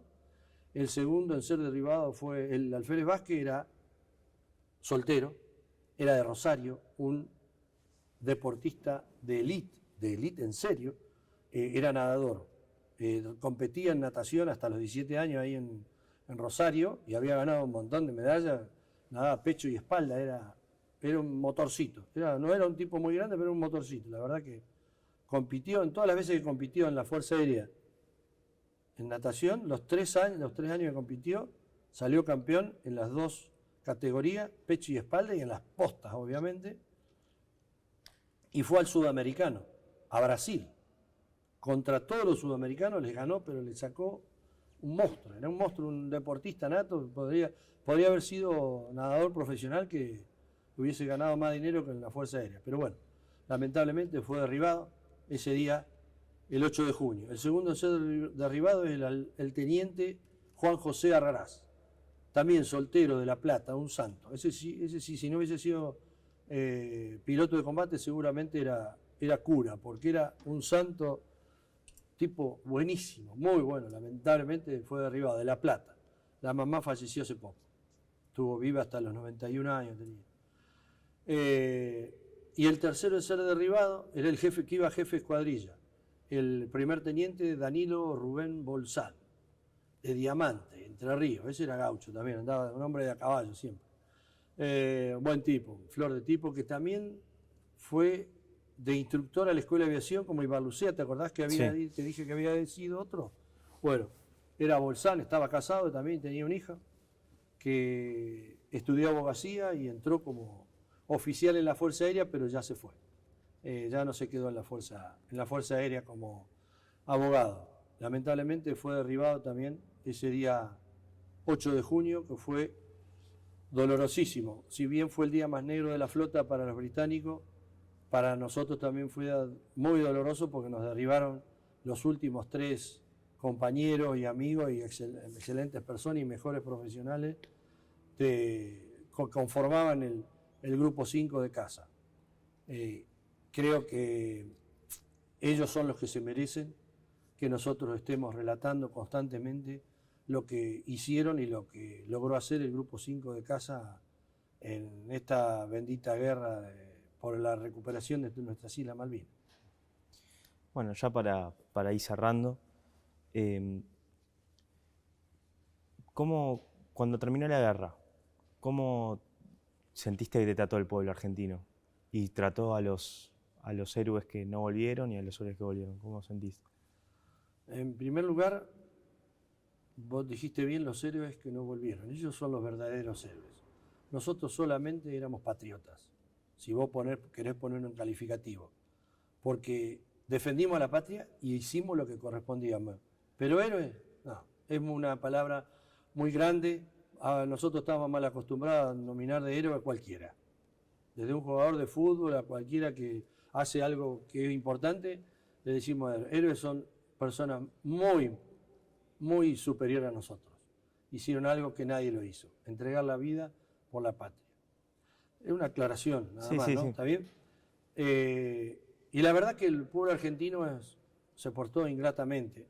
Ahora está un poquito mejor, pasaron 40 años, porque es muy triunfalista.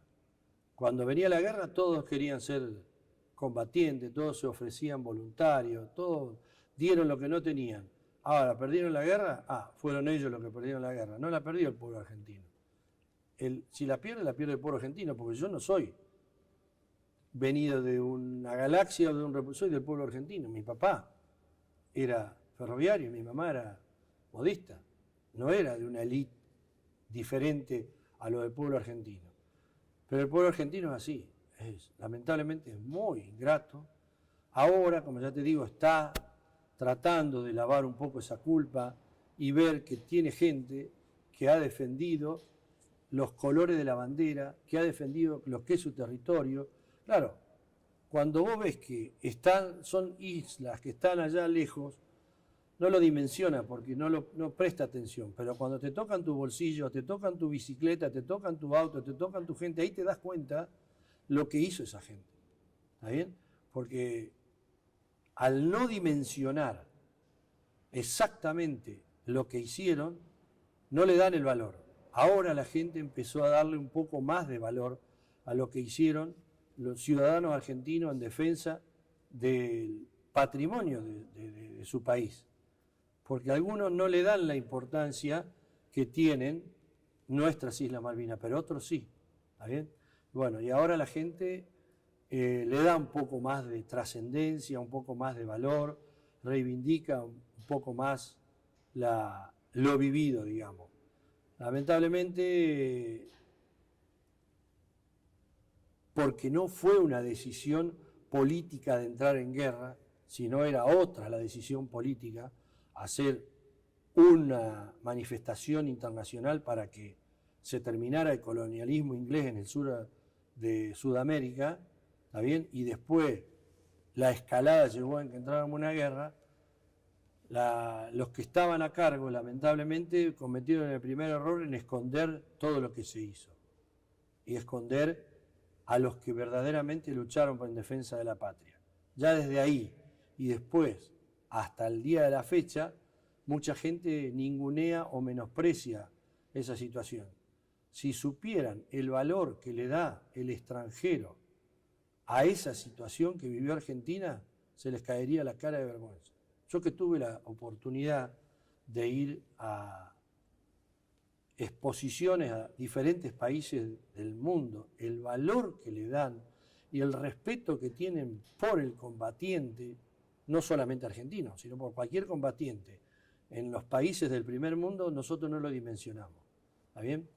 Esa situación es lamentable porque la educación y la cultura se fue perdiendo tanto en el país, se fue perdiendo tanto, que esa anexó a la pérdida de valores.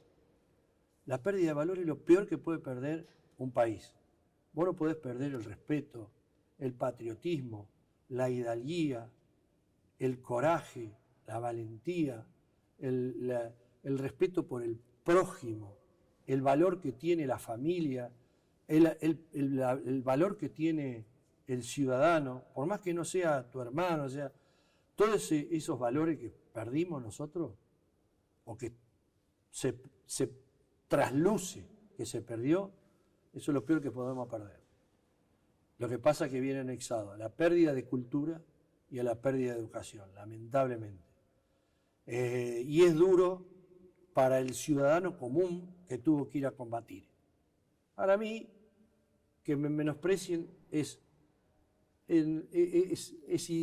indiferente, me da indiferencia porque lo trato a la persona que te trata así o que no te da el valor que corresponde, que tampoco vivo para que me dé valor, lo tratás como un pobre ignorante. Es una persona sin cultura, sin conocimiento, que no sabe lo que se hizo en defensa de su país. Entonces, déjalo con su idea, y hay mucha gente y encumbrada que menosprecia lo que se hizo. ¿Está bien? Y son pobres ignorantes, son personas soberbias, porque no quiere que nadie sobresalga por sobrecondición, y no conciben reivindicar a alguien que estuvo vistiendo un uniforme. ¿Está bien?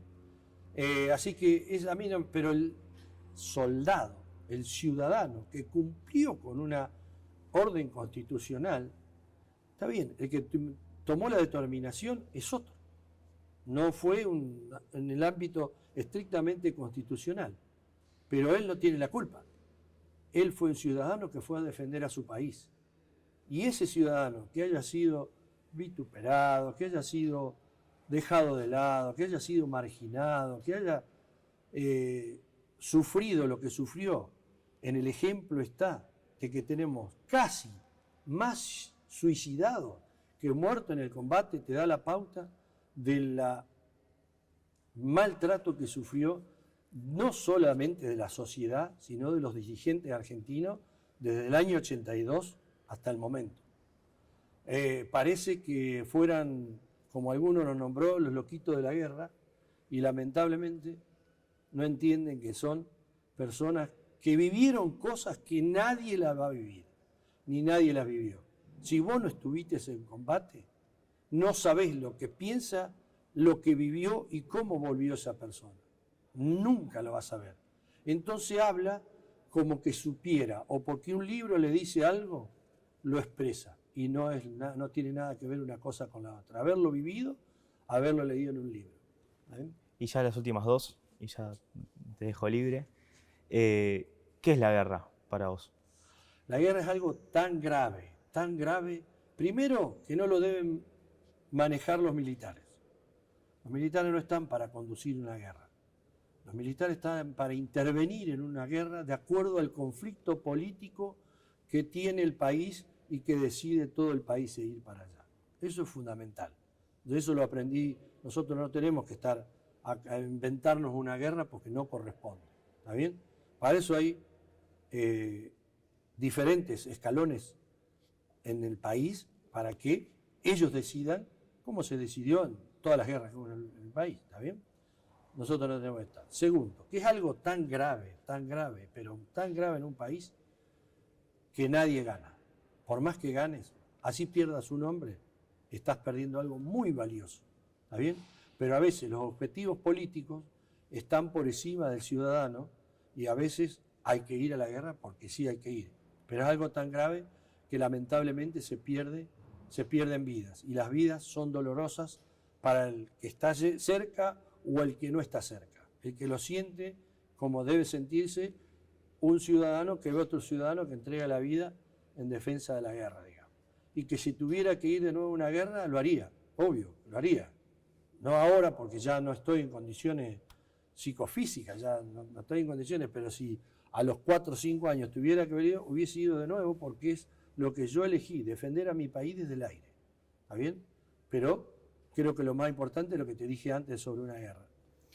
Bueno, y ya te quería preguntar a ver si querías dejarle un mensaje a los argentinos, capaz, bueno, a los argentinos o al mundo, no sé quién nos escuchará. Hay que ser ambicioso, ¿eh? No, está bien, sí, obviamente que uno esto lo hace con un objetivo. Un objetivo profesional, porque hay mucha gente que le interesa la parte profesional de los detalles técnicos y cómo se hizo, y también en la parte humana, cómo funcionó, como estás preguntando vos, cómo funcionó la parte humana de cada uno. Pero la parte más importante es la obligación moral que tengo yo, porque tengo 9 entrañables amigos, hermanos de la patria, que volaban conmigo, eran mejor que yo, no me cabe ninguna duda, porque eran todos excelentes profesionales, que perdieron la vida dando el ejemplo a todos. Nos dieron el ejemplo de entregar su vida en defensa de la patria. Y a su vez para comentar, como te lo comenté así a vuelo de pájaro, tampoco en detalle, qué hicieron profesionalmente mientras perdían la vida y la familia que dejaron atrás, porque ellos son los que se merecen que no sean olvidados, porque la memoria de ellos tiene que estar siempre presente y que los argentinos conozcamos y lo tengamos en la gloria donde están en este momento. Para mí eso es fundamental. Por eso estoy acá. No porque te conocí o porque para salir en televisión, no. Si esto lo pasase en off, sin la vista mía, sin nada, sería ideal para que la gente escuche la voz y no vea mi gesto ni me conozca a mí, porque yo ¿qué gano? La gente que me conoce ya saben quién soy, que me conozca más gente no viene, no te hace más grande, ni te hace más chico, ni más importante. Sino lo que uno trata de transmitir es eso, digamos. Que hay gente que perdió la vida, nosotros 9, después fueron 55 de la Fuerza Aérea y en total más de 632 que dejaron su vida en defensa de la patria. Ellos son los que se merecen que nosotros nos brindemos, aunque sea un par de horas, para que vos puedas darlo a conocer al resto de la gente. Bueno, muchísimas gracias, de verdad, por tu servicio, por tomarte el tiempo de venir acá y charlar conmigo. La verdad, a mí fue un placer. Espero que la hayas pasado muy bien. Y bueno, creo que fue todo. Bueno, gracias, yo la pasé muy bien. No tengo problema. Gracias.